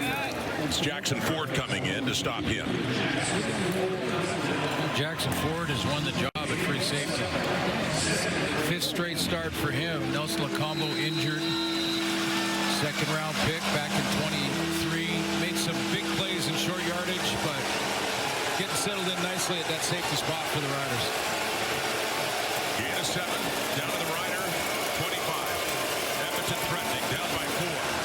Fajardo quickly to the right, looking back to Luther again, who has it around the 20, and that should be another Edmonton first down.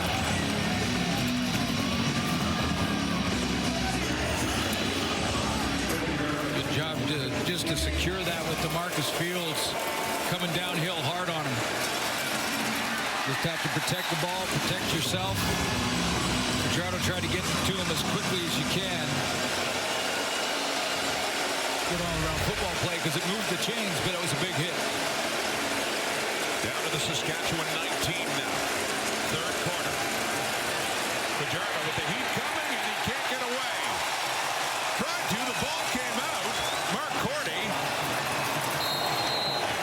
tackling Caleb Sanders, but the signal is it is a second down with lost yardage. Yeah, I think Cody Fajardo was down by contact here.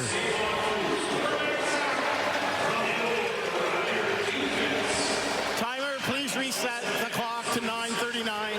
9:39.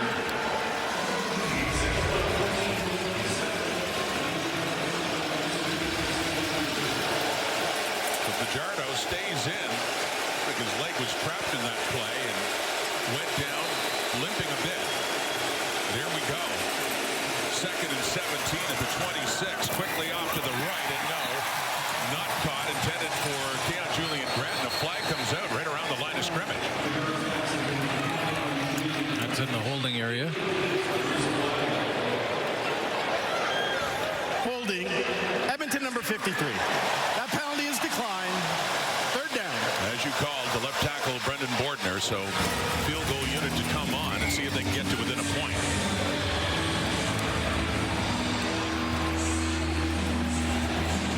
Keep watching on Cody Fajardo. He got off after that previous play, limping a little bit.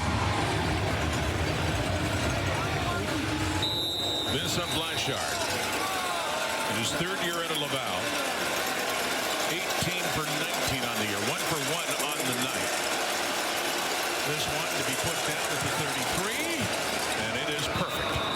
2 for 2, and we got a 1-point ball game. Fajardo seems fine right now, looking things over on the tablet, but a little cause for concern for a moment after he was sacked there and got up limping. And they continue to lead the way, Glenn. Yeah, lead the way, and it's not close, is it? I mean, Montreal defense has got a great reputation for turning the ball over, yet they're 6 turnovers behind them.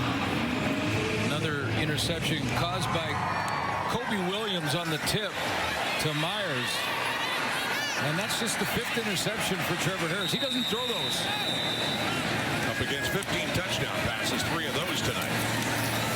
A.J. Olek, Noah Curtis in and getting some help too, and not much there for Olek, maybe a yard. It's almost like for Trevor Harris to throw an interception, it has to be something like that, where it bounces around, hits a guy, is tipped.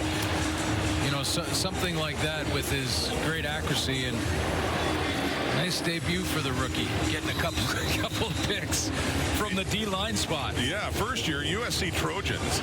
Yeah, just inserted into the lineup, and yeah, the deflection at the line last week against BC, so he gets a pick. You think for someone in that position to be kind of a one-off, and what does he do the very next week? He's going to start talking trash to the DBs in practice. Well, he's tied for the lead. And that one is caught coming in a crowd as well for a first down. That's Sam Emelis, another catch near midfield. When you're playing against these veteran quarterbacks as a DB, I think you've got to believe what you see, and that he will try to fit the ball into tight windows. Sometimes you're almost surprised when you see an underneath linebacker like Kobe Williams would have seen on that little crossing route. But Trevor still fitted in the window. Right at midfield and a 1st and 10. The left. Grinding his way through for about 5 yards. Working for it. He had 43 on 10 carries up until that one. Tack on 5 more.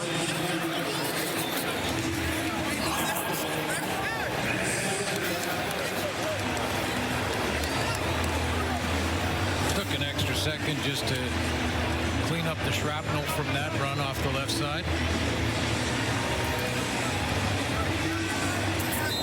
Broke in the CFL back in 2019 with the Argos. There's Justin Rankin, and things quiet for him. 7 carries for 24 yards only. There's 7 carries for only 9 yards last week. There's Harris again. Deep shot. Here we go. Double coverage. Garnes right there, along with Logan too on Sam Emelis. They had that well covered. Incomplete. 3rd and 5. It's a long way to go for Kenneth Logan to rotate back to the deep middle. It's the deep post right here, and Kenneth Logan is going to be that deep defender in the 3 deep zone. little man. It's almost a combination coverage, but it turns into a double team when the ball arrives. Oscar Chapman back to punt it away. Leak and Luther are the returners. A high end-over-end punt by Chapman and taken by Leak at the 15, who's hit right away coming in. Jonathan Edward, and only a 35-yard punt, but good coverage and essentially no return there for Leak, who walks off. Edward contributing on defense recently and on specials. Loving that. 14-17 for 246 yards, 2 touchdowns, no picks. And a bit of a concern after the last time they had the ball. You see, still looks like a little bit of a limp. Yeah, it looks like he's favoring it a bit, but the adrenaline will kick in once they break the huddle. And they are to within a point for the 3 points off the turnover, and he's 82% passing. 70% of the season coming in, 82% tonight. On the ground they go. Rankin running it. Hit hard, but a good pickup for Justin Rankin, working it up around the 25.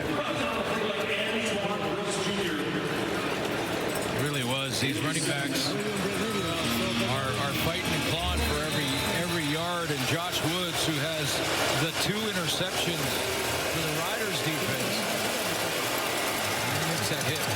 Running Rankin again, and this time he got turned around and maybe 2 more yards, but it still will be a no, it's enough for a first down, actually. Just enough to move the sticks. Yeah, Jordan Maximic starting to get Rankin involved now as this game kind of unfolds.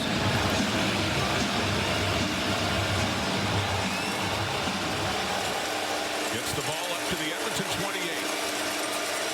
21-20, Saskatchewan leading. Past the halfway point of the third quarter.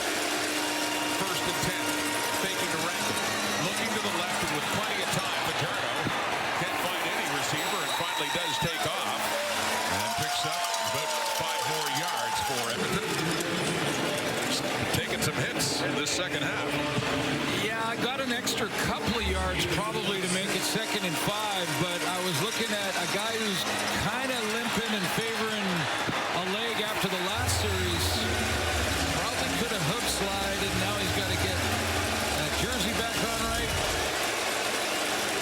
There we go.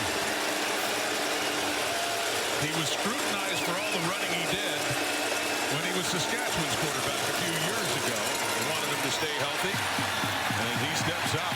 He's directing traffic, and he throws it down to the right, and it's caught beautifully. Scrambling out, and T.J. Luther comes back and helps him out with a big completion and a first down. Yeah, and Fajardo orchestrated this the entire way. I'm going to show you the receiver in Luther and what he does here. These are scramble rules. So there's Luther, and his route is an out and up. But now he realizes quarterback's in trouble. Cody's waving to him, and he comes right back to the football. So scramble rules are pretty simple. Deep receivers come back into that intermediate zone. Intermediate receivers find a hole. Short receivers head up and go deep. He's had some big catches, 6 of them for 93 yards. Fajardo deeper over the middle. It's caught by Austin Mack, who could be gone. Touchdown, Edmonton Elks. And they retake the lead.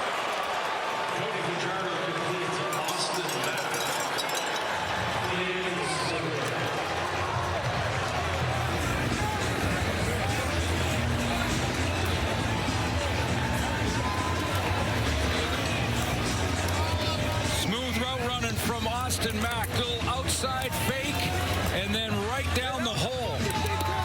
Zone look, Josh Woods and the linebacking core a little shallow on their drops. I'm not sure they could have got there anyway. Just the second catch of the night for Mack. Quiet night, but 57-yarder. So 2 catches, 84 yards, and a touchdown for Mack. And lo and behold, the Elks have come back to take the lead. 4th touchdown of the season for Mack after a 5-play, 93-yard drive. 27-21 Edmonton. His 4th touchdown of the season. Just his 2nd catch of the night, but it was timely. The Elks have the lead again. Against the cover two. Here's your two deep defenders for Saskatchewan. Now go ahead and run it and show what Edmonton does offensively to pull those two deep guys away. Here's the receivers that are going right straight down the field, pulling the deep defenders with them, and Austin Mack says, I'll take the hole. This is the way you beat a cover two, is to go right down Main Street, and a perfect throw from Cody Fajardo. That's Cody Fajardo's 20th career 300-yard game. That completion for the touchdown. He's 16 and 19 for 324 yards and 3 touchdowns, no interceptions. Great night for Fajardo. Fajardo was just illustrating. This is a cover two look. Showing him what he did. Been doing a lot of it tonight. Let's see how the Riders offense responds with Trevor Harris. It's Johnny Johnson on the kick return. Across the 30 and just can't quite break that tackle up to around the 34 for Saskatchewan coming on. Back and forth they've gone. Riders trailed early by 7. Had a couple of touchdowns to take the lead. Late in the half on a field goal, Edmonton went up 3, and then Saskatchewan drove back and had the lead at halftime. And now Cody in the classic phone call now and talking over that last drive. 4-1 versus 5-1. Did you expect anything different? Yeah. Well, the only thing I could think of was these two defenses are so good that it could have been lower scoring, but the offenses, especially through the air, not so much running. Harris and Fajardo both getting it done, and here's Harris's turn. Got an open receiver. It's Schaefer Baker again. Oh, man. With Cordell Jackson on him, so Saskatchewan's not wasting any time. Yeah, listen, this isn't Schaefer Baker against a rookie DB. This is Schaefer Baker for the most part tonight against Cordell Jackson. Nothing fancy, just straight go route down the rail, and these two quarterbacks just going toe-to-toe. Perfectly placed by Harris, too, with those long arms of 89, reaching up to get it down to the Edmonton 33, just like that. 2.5 minutes to go until three-quarter time. 6-point difference. Saskatchewan down, but moving. Faking to Olette. And off the right to Emilus. Good yardage after the catch to get another first down as Emilus gets it down inside the 20. Little slow to get up for 19, but he's okay. Trainers didn't have to come out. Call him the yak pass. And when you're bang on accurate with an underneath throw, your receiver catches it and turns that corner before any defender can get home and get there close. A little bit slow getting up. He catches his breath. Although it's been a track meet. Sure has. Receivers are just trying to get their breath probably. Right down to the 20 for Emilus. Saskatchewan. This time, Olette has the ball in his hands, and A.J. Olette works his way down closer to the 15. So they sprinkle in the run with all this passing. Oh, boy.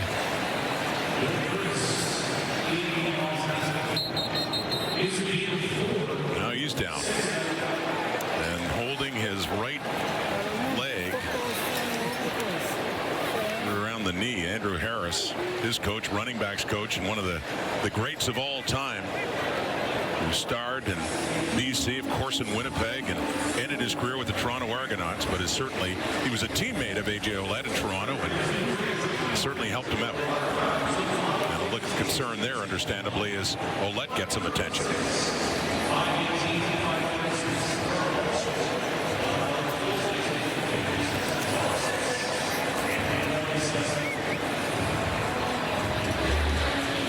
Take a look and see.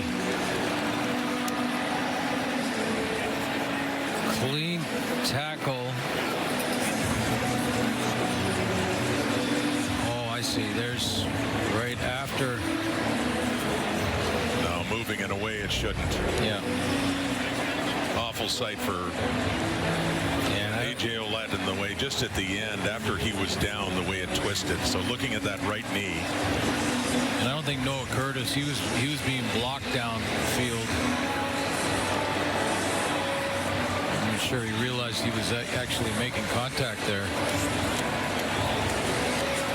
A.J. Olette has already missed a couple of games this season and played most of last year. The year before his first in Saskatchewan was injury-riddled. He could only play in 8 games. And hoping he's okay as he puts some weight on it. Testing it out a little bit, that right leg. But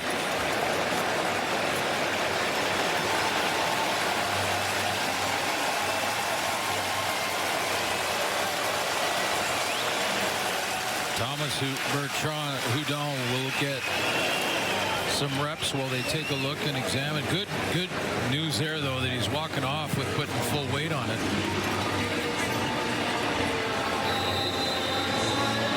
they had used Quali Conley when he was injured earlier and missed a couple of games, but on the depth tonight, you talk about Thomas Bertrand Hudon. Next up. Flares out to the right. The throw goes to the left. It's caught down close to the 10. That's Ian Schaefer-Baker close to a first down. Not quite. And Trevor Harris in this offense has been money in the red zone. I mean, he's upwards closing in on 80% when they get inside the 20 coming into this game. And those touchdown throws tells you they'll go with Tommy Stevens to get the first down in a new set. You get upwards of 80% in the red zone, you're getting it done. Sure are. Stevens is a big part of that when it gets near closing time. Talked about before how Timeout, Saskatchewan. the Riders, Corey Mays calls a timeout at a critical point in this game in the final minute of the third quarter. And getting close as the time clock was going down the play clock. They didn't want to get that time count violation.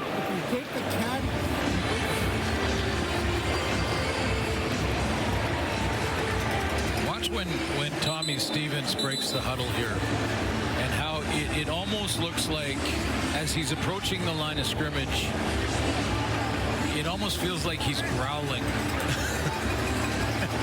Like, he's bigger than most quarterbacks. Well, and bigger than most Bears. It's at the 11. It's 3rd and 1. It's Stevens time. No mystery here. He lunges ahead, and it looks like yet another first down gained by number 17.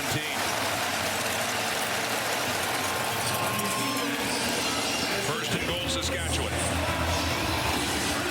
Coming up on the line of scrimmage. Just like, okay, let's go. We got to stop that guy.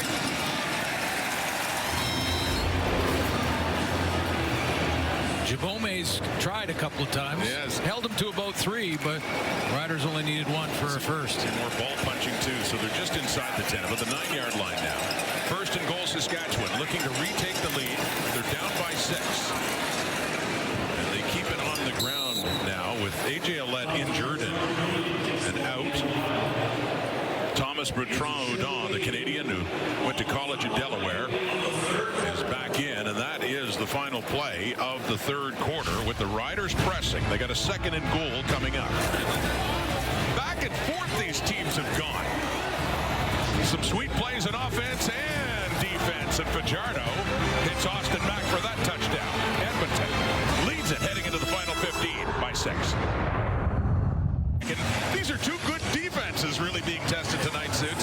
256 net yards alone in the third quarter. These are the 2 top-ranked defenses when you add up all the stats and analytics. Edmonton was number 1 coming in, Saskatchewan number 2. Big numbers from these 2 veteran quarterbacks.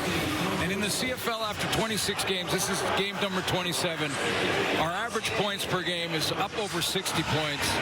And with these 2 veterans, we shouldn't be surprised that this one's going to be over 50 for sure with a quarter to go and a 1-possession football game. Well, passing yards and galore, and the net yards through 3 quarters was just over 750, 751 to be exact. 657 passing yards between these 2 veteran QBs. And it is the Riders knocking at the door, trying to get their lead back. 27-21. 2nd and goal at the Edmonton 7. Harris. End zone. Touchdown. Gets it. Del Duncan Busby has it.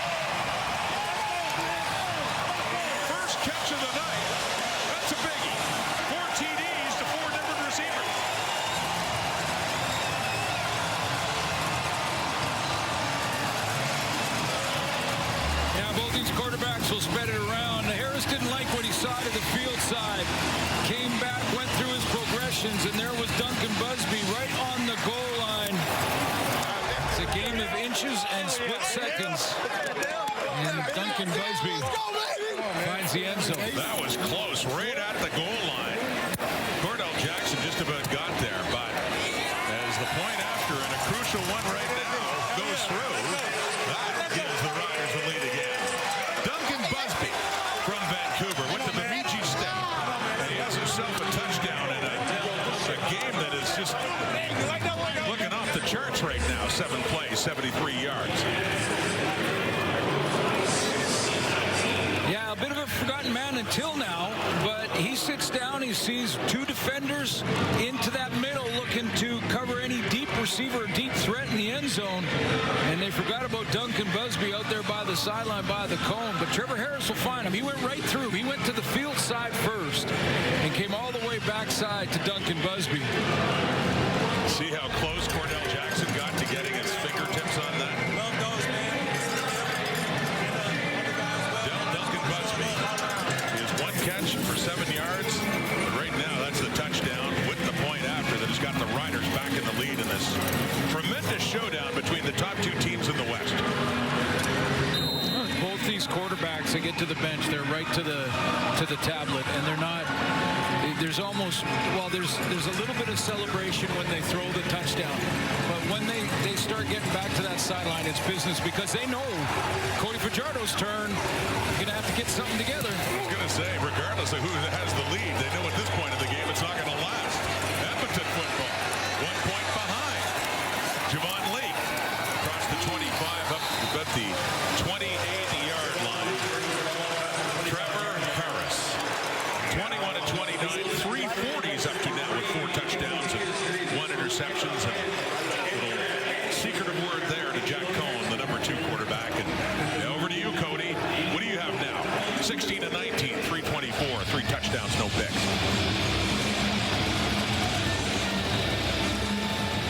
And a little more Rankin in the second half.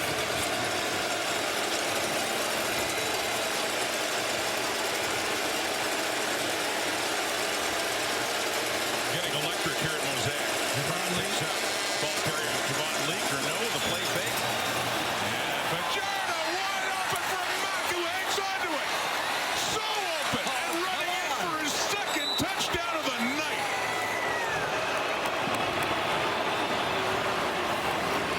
81 yards, Austin Mack, and another play action fake to Javon Leake. And in one play, the Elks have their lead back. And that's why Trevor Harris is business as usual after taking the lead.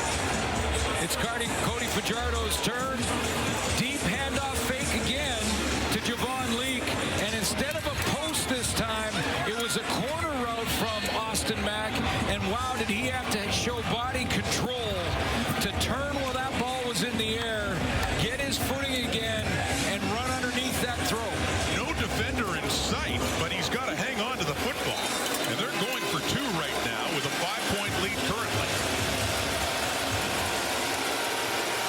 Austin Mack has 3 catches on the night for 165 yards and 2 touchdowns. This for 2 to make it a 7-point game. No! Shades of the 2019 Western Final for Cody Fajardo, who was with the Riders back then, and the post got in the way. He'll remember that, I'm sure. And that denies him, and it remains a 5-point game. Wow. They won't be there next year. Well, there's a penalty against the Elks, but yes, next year.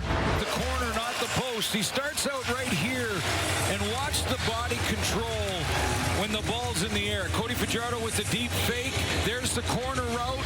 Shallow corner. There he is right here. Now watch how he has to turn back with the ball in the air. He's wide open, waiting for that to come in, and catches the back half of the ball with tremendous body control and footwork to flip around like that, find it, track it, and catch it and go. What a catch by Mack. Wide open. And this kickoff is going down and out of bounds. That'll be a penalty. Illegal kick out of bounds against Blanchard.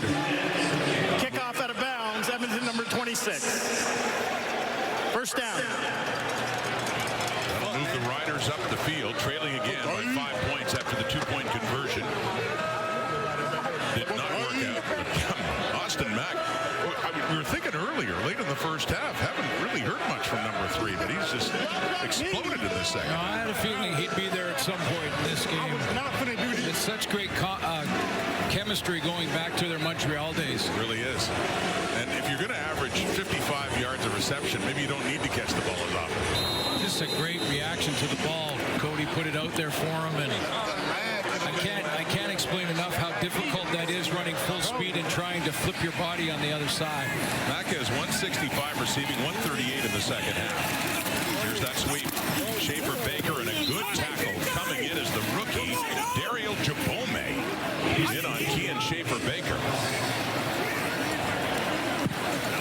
Martin Killam dresses 10 defensive linemen as part of his roster construction.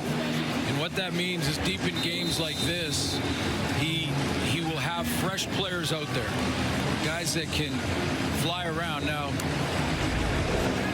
Jabome's been playing all game long, but he gets those rotation D linemen take up those blocks.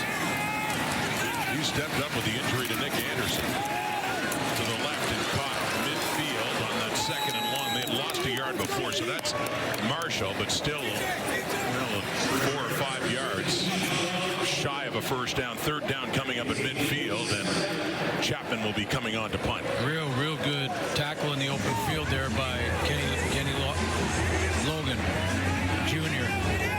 in space against Keyshawn Johnson and got him to the ground. Only the second 2 and out for the Riders on this night. Oscar Chapman from Adelaide, Australia. His first year with the Riders. Punting it down to Javon Leake inside the 10. Touched it. Bobbled it. Tries to get back on it, and he does. So a good break for the Elks if they keep possession of the ball, but that was close.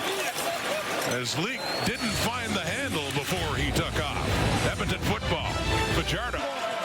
When you get offense like this, you get a lot of fantasy points. And look at this. Fajardo with 32, Harris with 27. Our producer, Peter Buchanan, has both in his league. Why do you think we're showing this? Wait a minute. How do you get both of those quarterbacks? I was going to say, how does this work here?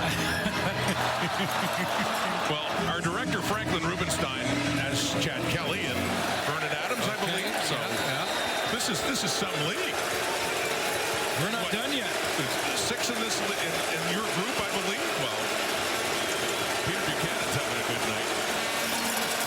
The throw, they just keep racking up the yards too and getting themselves some space. That's TJ Luther. He's had a very good night from Cody Fajardo, and there's a first down for Edmonton. Yeah, I would suggest this is a pretty much breakout game for TJ Luther. He's chipped away. He's been targeted 33 times coming into this game, so it's not like they're not using him.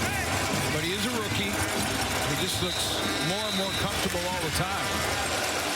Luther has 7 catches for 109 yards. Quite a night. Among several receivers who are having big nights. None of yet. First and 10. Here's Rankin. And breaks a few tackles and finally does get taken down by Tavon Campbell after he gets it up across the 30.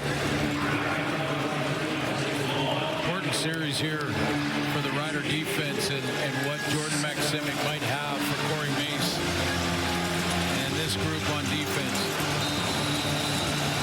Not a lot of RPO action from Cody Fajardo in this one. That run-pass option type look where he rides the dive and then can either pull it or go to Rankin. Rankin got 4. He's got 39 on the night. It's a 2nd and 6 Fajardo. Empty backfield. Pop fake. And again, runs out of time. The sack and a big one for the Saskatchewan Roughriders, who put him all the way back to the Edmonton 20, where they will have to put it away.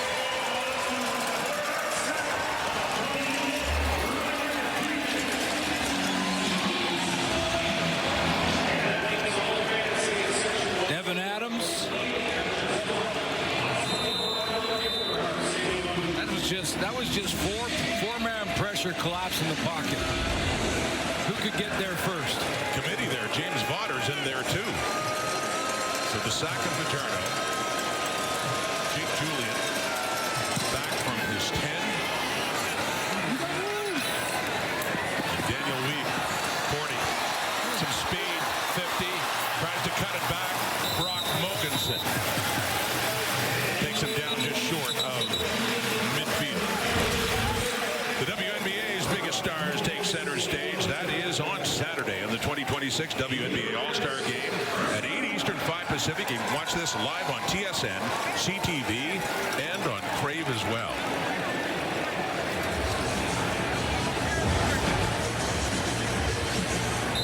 Beautiful look at the night sky over Mosaic Stadium on this July Thursday night.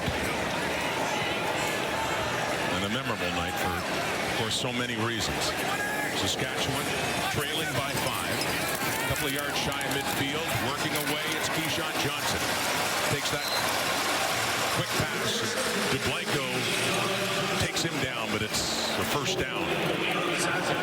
Part of Edmonton's strategy in a lot of these series has been to kind of give up the underneath throws. A bunch of slants from Keyshawn Johnson. Now both teams have tried the double moves, and certainly in the first quarter Trevor Harris did that. He's hit some deep balls. But I wonder if J.C. Sherritt, defensive coordinator, is going to look to maybe add some pressure. 46, another quick one to the right, down to the 40, and that is caught as well. See, again, quick game. Whether it's zone or man, they're giving him a little room underneath, trying not to let anybody get in behind you, especially on a double move. So now the question is, at what point do you say, we got to send some pressure and put a little more added pressure on the defensive backfield to play straight up man-to-man, probably in a bump and run type of coverage. Schaefer Baker, 8 catches, 185 yards and a touchdown. Also a nice, tidy one-handed catch earlier in that. There's the pressure. Well. Pressure coming, and underneath, no. Kobe Williams, right in there on the intended target. Schaefer Baker of the Riders. Third down ahead. When you know there's pressure coming as a DB, you can take off and go. Here's the pressure up front. 1, 2, 3, 4, 5, 6, 7. And they're going to look at see which 7 are coming. Guess what? All 7. One free hitter, forces a quick throw. Kobe Williams knows he can break downhill. Alex Hale has not had a field goal over 40 yards. His longest attempt was 47 this season. This is a 48-yard try to get them within 2. And Hale puts it through.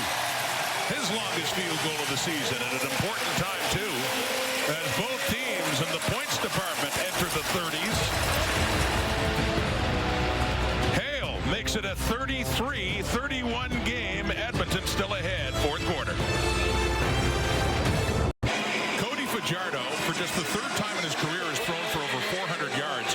He's at 422. His career high suits is 430, just 8 yards behind.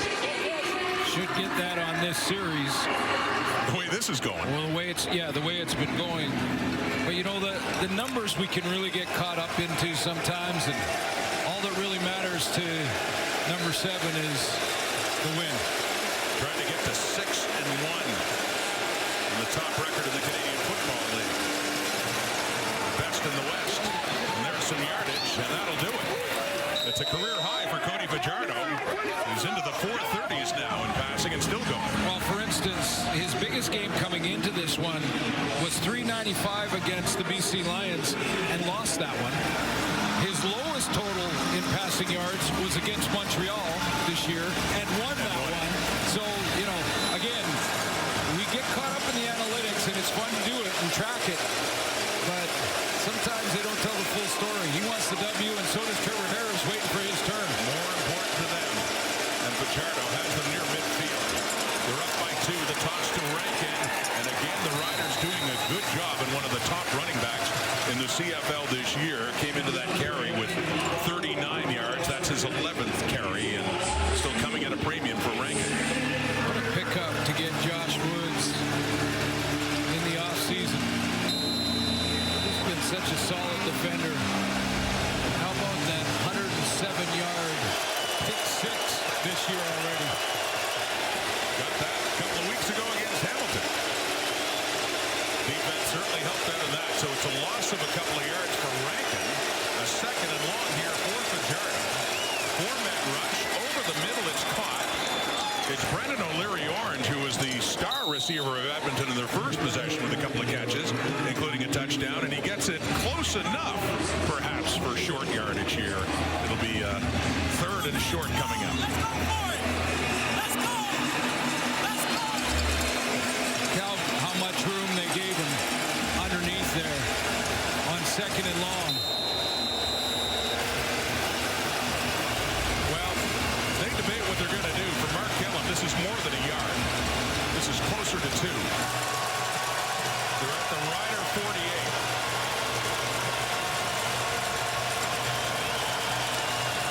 Now to use one of their timeouts before the 3-minute warning, and they do now. Timeout, Edmonton. Yeah, and not a bad time to use it. You know, when you have to make a decision here and make sure you know exactly how far you need, whether or not you decide to go for it or maybe try to cough and kick it here. Timer, can we please reset the clock to 5:21? 5:21. Put it in the corner and see if you can make a long field. But got to use it before the 3-minute warning. And Close to 2 yards they need. The offense still out there with Cody Fajardo at quarterback in shotgun. Third down. Whoa! Follows the ball and then tosses it out, and the Riders have it. Their ball. This play isn't over. Still going. Still going. All the way down near the Edmonton 20. A disaster on that third down. They spot the ball inside the 25. Saskatchewan has it. There's a play that went wrong at short yardage. you got to give the fans here at Mosaic Stadium an assist on this one, because clearly a communication issue between Mark Corte, the center, and Cody Fajardo, the quarterback, trying to get that ball. The ball was snapped when he wasn't ready for it. Hit his hip, hit the ground, and he saw Rankin. See how it surprised him? He saw Rankin there. Now that's a lateral. If he did that forward in any way, it's a forward pass, even if it's underhand. But he did it lateral backwards. It's a live ball. Saskatchewan scoops it, and away they go. And all the way inside the 25 now, down by just 2, and they're in business. Short yardage running play there. The tempers flaring as well with Logan and Johnny Johnson.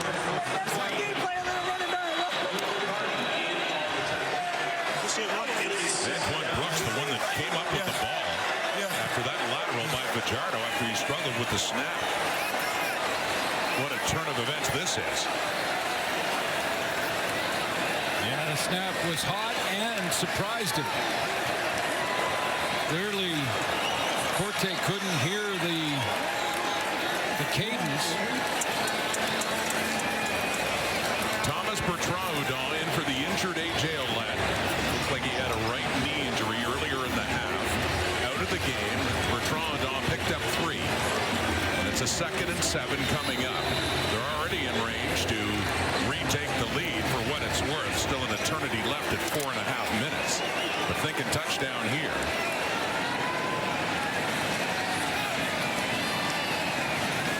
For Trevor Harris. Has time.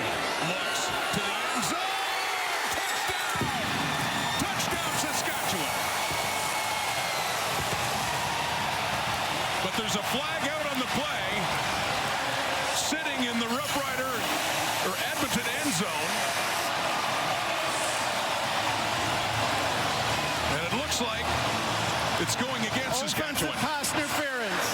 Saskatchewan, number 19. 10-yard penalty. Repeat 2nd down.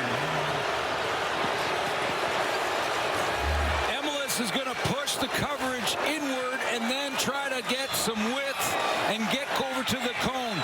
And as he comes inside, right at the goal line there, the push to Cordell Jackson's helmet is the call on the field. Now, decision, but there was definitely a push from Sam Emilus to the helmet of Cordell Jackson as he tried to widen that go route. So that pushes them 10 yards back, outside the 30 now, and a 2nd and 17, 4:03 and counting now, here in the fourth quarter. Harris reloads with time, but runs out of it. Sacked, and it's his old teammate Malik Carney coming in to push them back even further, and now it would be a long field goal try to take the lead. Three-man pressure here for Edmonton, and this one's going to disappoint the O-line for the Saskatchewan Roughriders with just three-man pressure and Carney getting home. So Alex Hale is out. Last time he hit from 48. This time it's a 46-yard try. And he pushes that one wide to his left. And Javon Leake brings it out. No point given up in a 2-point game as Leake is still in the move to the 15. Out of bounds close to the 20. And Alex Hale. I would suggest, again, this is rule change department here, but that miss was hot, and Javon Leake takes it out. If he lets that go, there's no point if it goes out the back of the end zone without him playing it. So, again, let's take a look at this kick.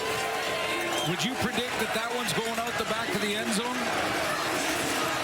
Had a lot of power on it and was kicked still well in the end zone on the miss. Yeah, I don't think there's any doubt that would have gone out the back of the end zone, and that's a decision that the sideline makes. This is the 3-minute warning. This is the 3-minute warning. And then Javon Leake has to make on the fly. A lot of natural instincts for returners and old habits.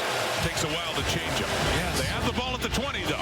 Edmonton Still trying to figure out when it is to make this decision. That's how deep Javon Leake is. This ball is line drive. It's not the point that matters here when he takes it out. It's the field position. He only gets it now to, the 15, 17-yard line. They would have had it on the 40. So even if Edmonton goes 2 and out here, punting from your own 5 or 10-yard line, very different than up here around the 30. So they give them the spot at the 20, but you're right, it would have been at the 40. See what their offense can do at a critical point. 3 minutes on the clock. 2-point lead. And Justin Rankin at most 2 yards before he's pushed back. So if they go 2 and out, if they don't convert the second down, that fuels your point that much more. Well, Trevor Harris will get it somewhere around midfield depending on the return. Had they gone 2 and out from the 40, and still a play to go here. But if they did, you're looking at making Trevor Harris drive the field to try and get the winning points. 2nd and 8. 2:40 and counting. Fourth quarter. 33-31 Edmonton. Big second down for Jarrett. There's time to the right. It is caught, and it is a first down. Austin Mack did a big second half, and that's enough to, or very close to it. Excuse me. This could be very close, depending on how they spot it. This might actually be 3rd and short coming up. Let's go full circle here, Rod, because that's the accurate throw to Mack so that he can get the extra yak yards up the middle. See how it's right in his wheelhouse? Takes that ball, turns up, gets that extra 3. That gets him the new set of downs. Thought he made it to the 30. They spot it just behind. This is 3rd and inches now. Paul Snyder, the quarterback. Baby! He got stuck. I don't know. Devin Adams came in. It was 3rd and very short.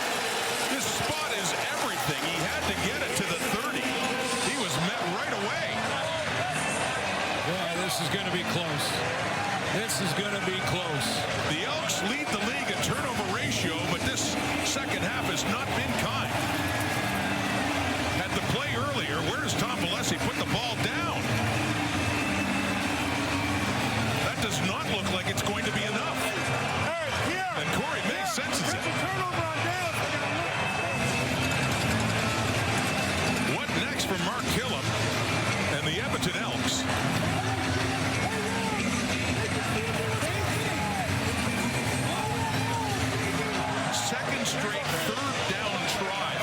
this one, the snap was bobbled. I think they're going to The take a replay look. center has adjusted the spot. It's going to be short of the 30. I'm going to move the ball and then measure. Well, if it's short of the 30, Then he didn't get it. this is going to be Saskatchewan football. So the replay center helped with the spot of the ball in real time.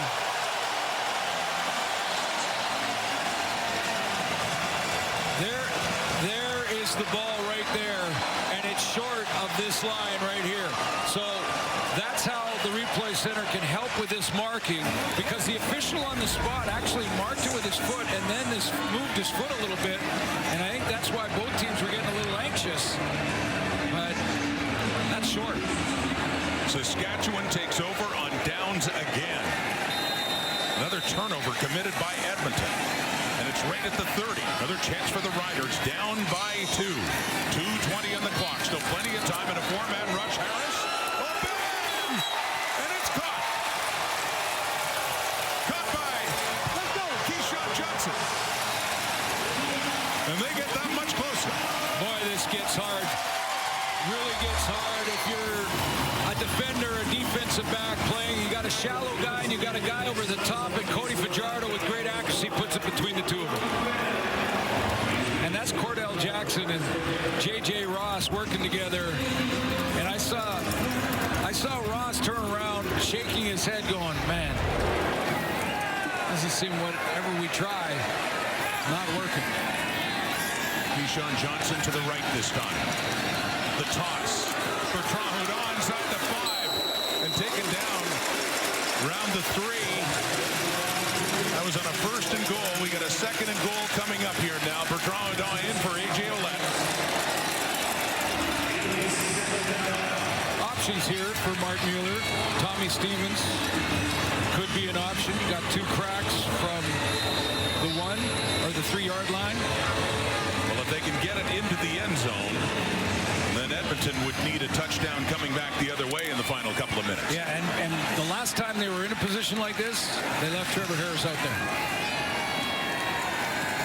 Harris is out. 152. Here we go on the 2nd down. End zone look. No.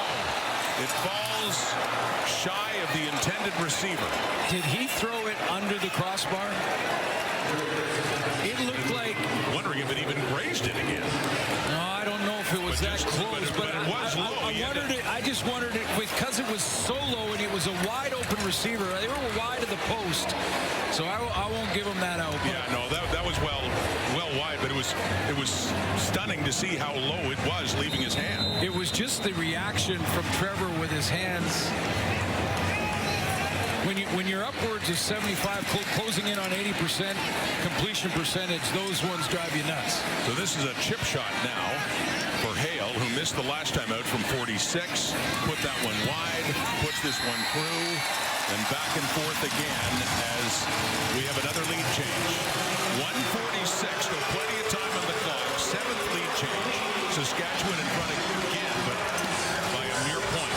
34-33. Now, if Cody Fajardo can put together a drive here, remember what happened in Hamilton with Hiralahu and the new rules. If they can put together a drive and get themselves into field goal range, the field goal has to be made to win.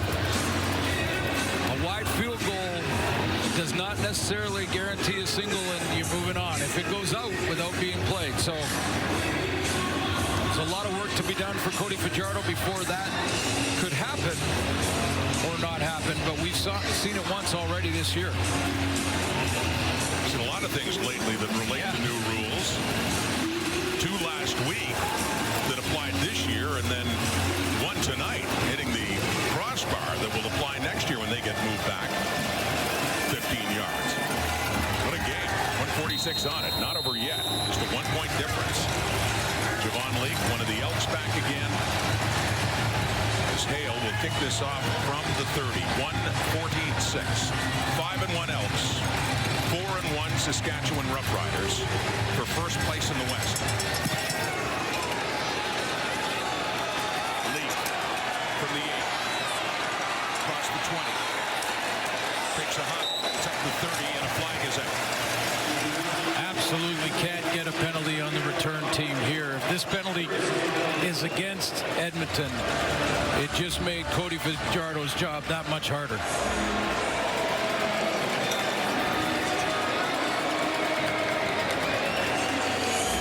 Well, they are marching it back against the Elks. During the return, holding. Edmonton number 96. 10-yard penalty. First down. That's just a terrible time to get a holding call when every yard will matter on. You only have a minute 41 to drive the field. So the ball goes all the way back to the 15. They're a point behind.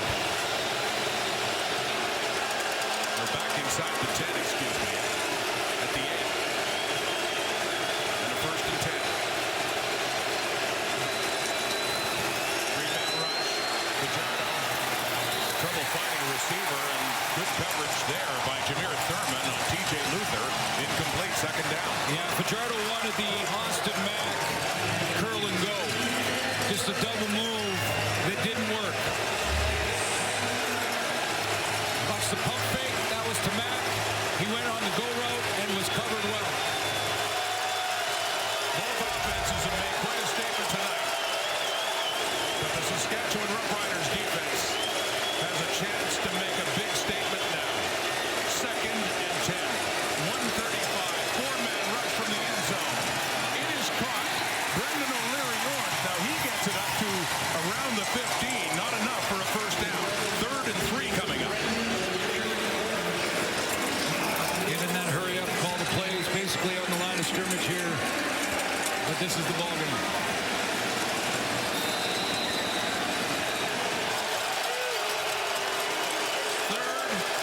Call it 2. And yeah, you have to think it's ball game.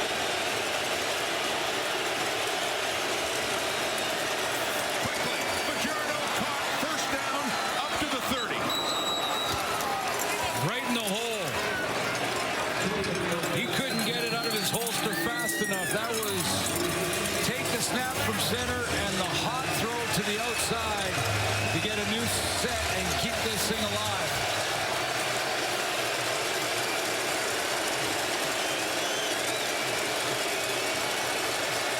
Fajardo again.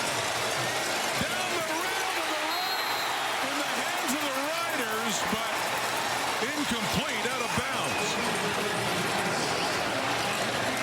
It was good coverage there for Saskatchewan. Austin Mack wants a flag, but does not get one. That's Marcus Sales.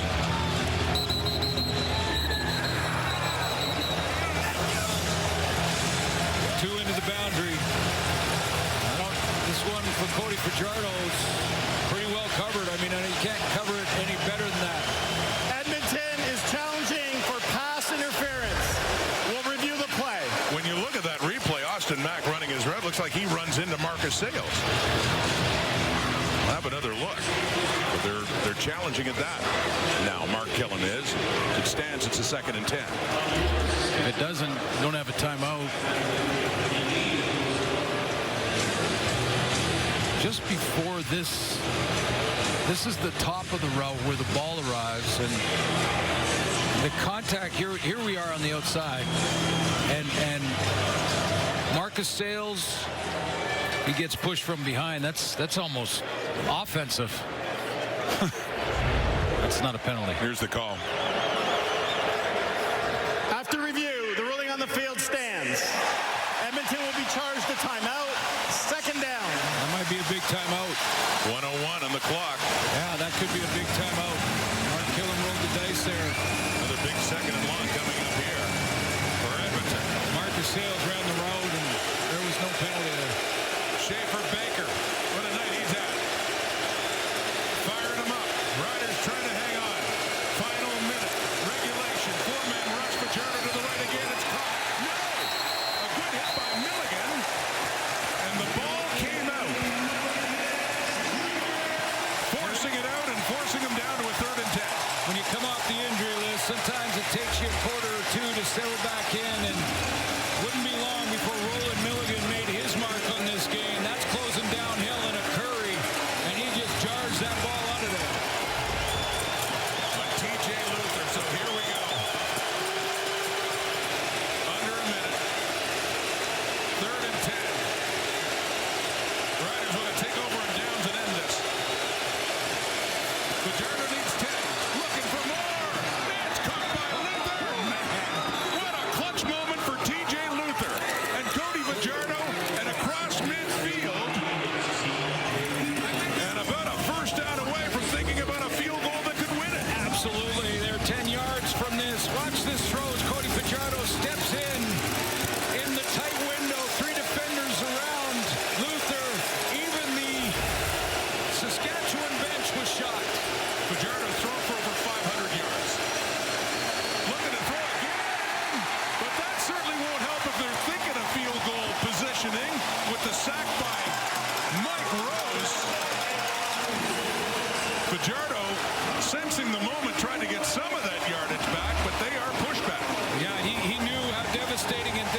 His longest of the season is 50. Yeah, I thought that, thinking that loss was a down over.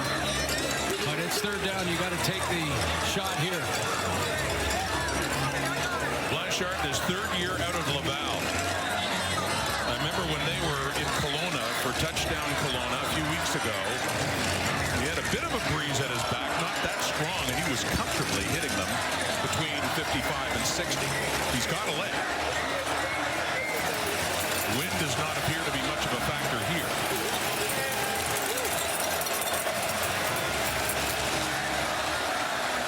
Quite a night. All sorts of momentum swings, and it will come down to a final kick for the Edmonton Elks. Make it, they win, and miss it, assuming on a long kick that the Riders can just get it out of the end zone, and Saskatchewan will win.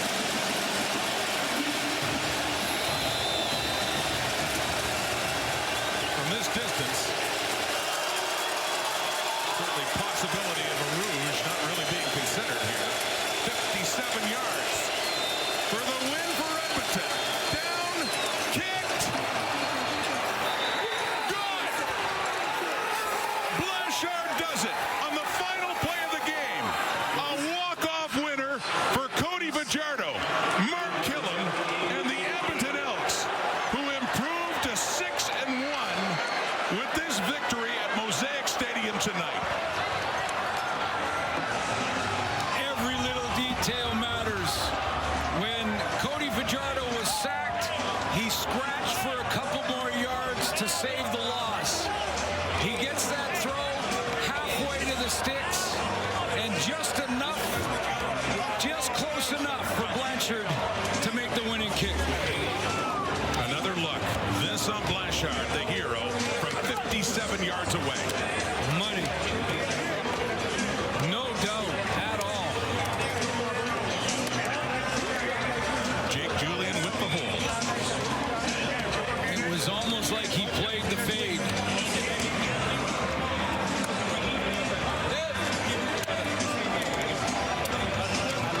And disappointment here at Mosaic Stadium. But for Mark Killam, a team that has struggled so much in the last few years, the Edmonton Elks on top of the West, leading the way at 6-1 with a walk-off winner. An outstanding football game, and you know there's been a lot of people that have said about the Edmonton Elks, are they for real? Because you know they beat Ottawa twice. It's been a struggling football team. They beat BC when Nathan Rourke was out early in that game in their last one. And I think a lot of people were saying, are these Edmonton Elks for real? Well, I think you got your answer. What a game. On top of the West, and for now anyway, on top of the CFL. Montreal leading the East at 5-1. Edmonton now 6-1. Malik Carney comes back to Mosaic and wins, and Cody Fajardo has gone over 500 yards for the first time in his career. 510 yards on the night. What a display. Two veteran quarterbacks, 896 total passing yards.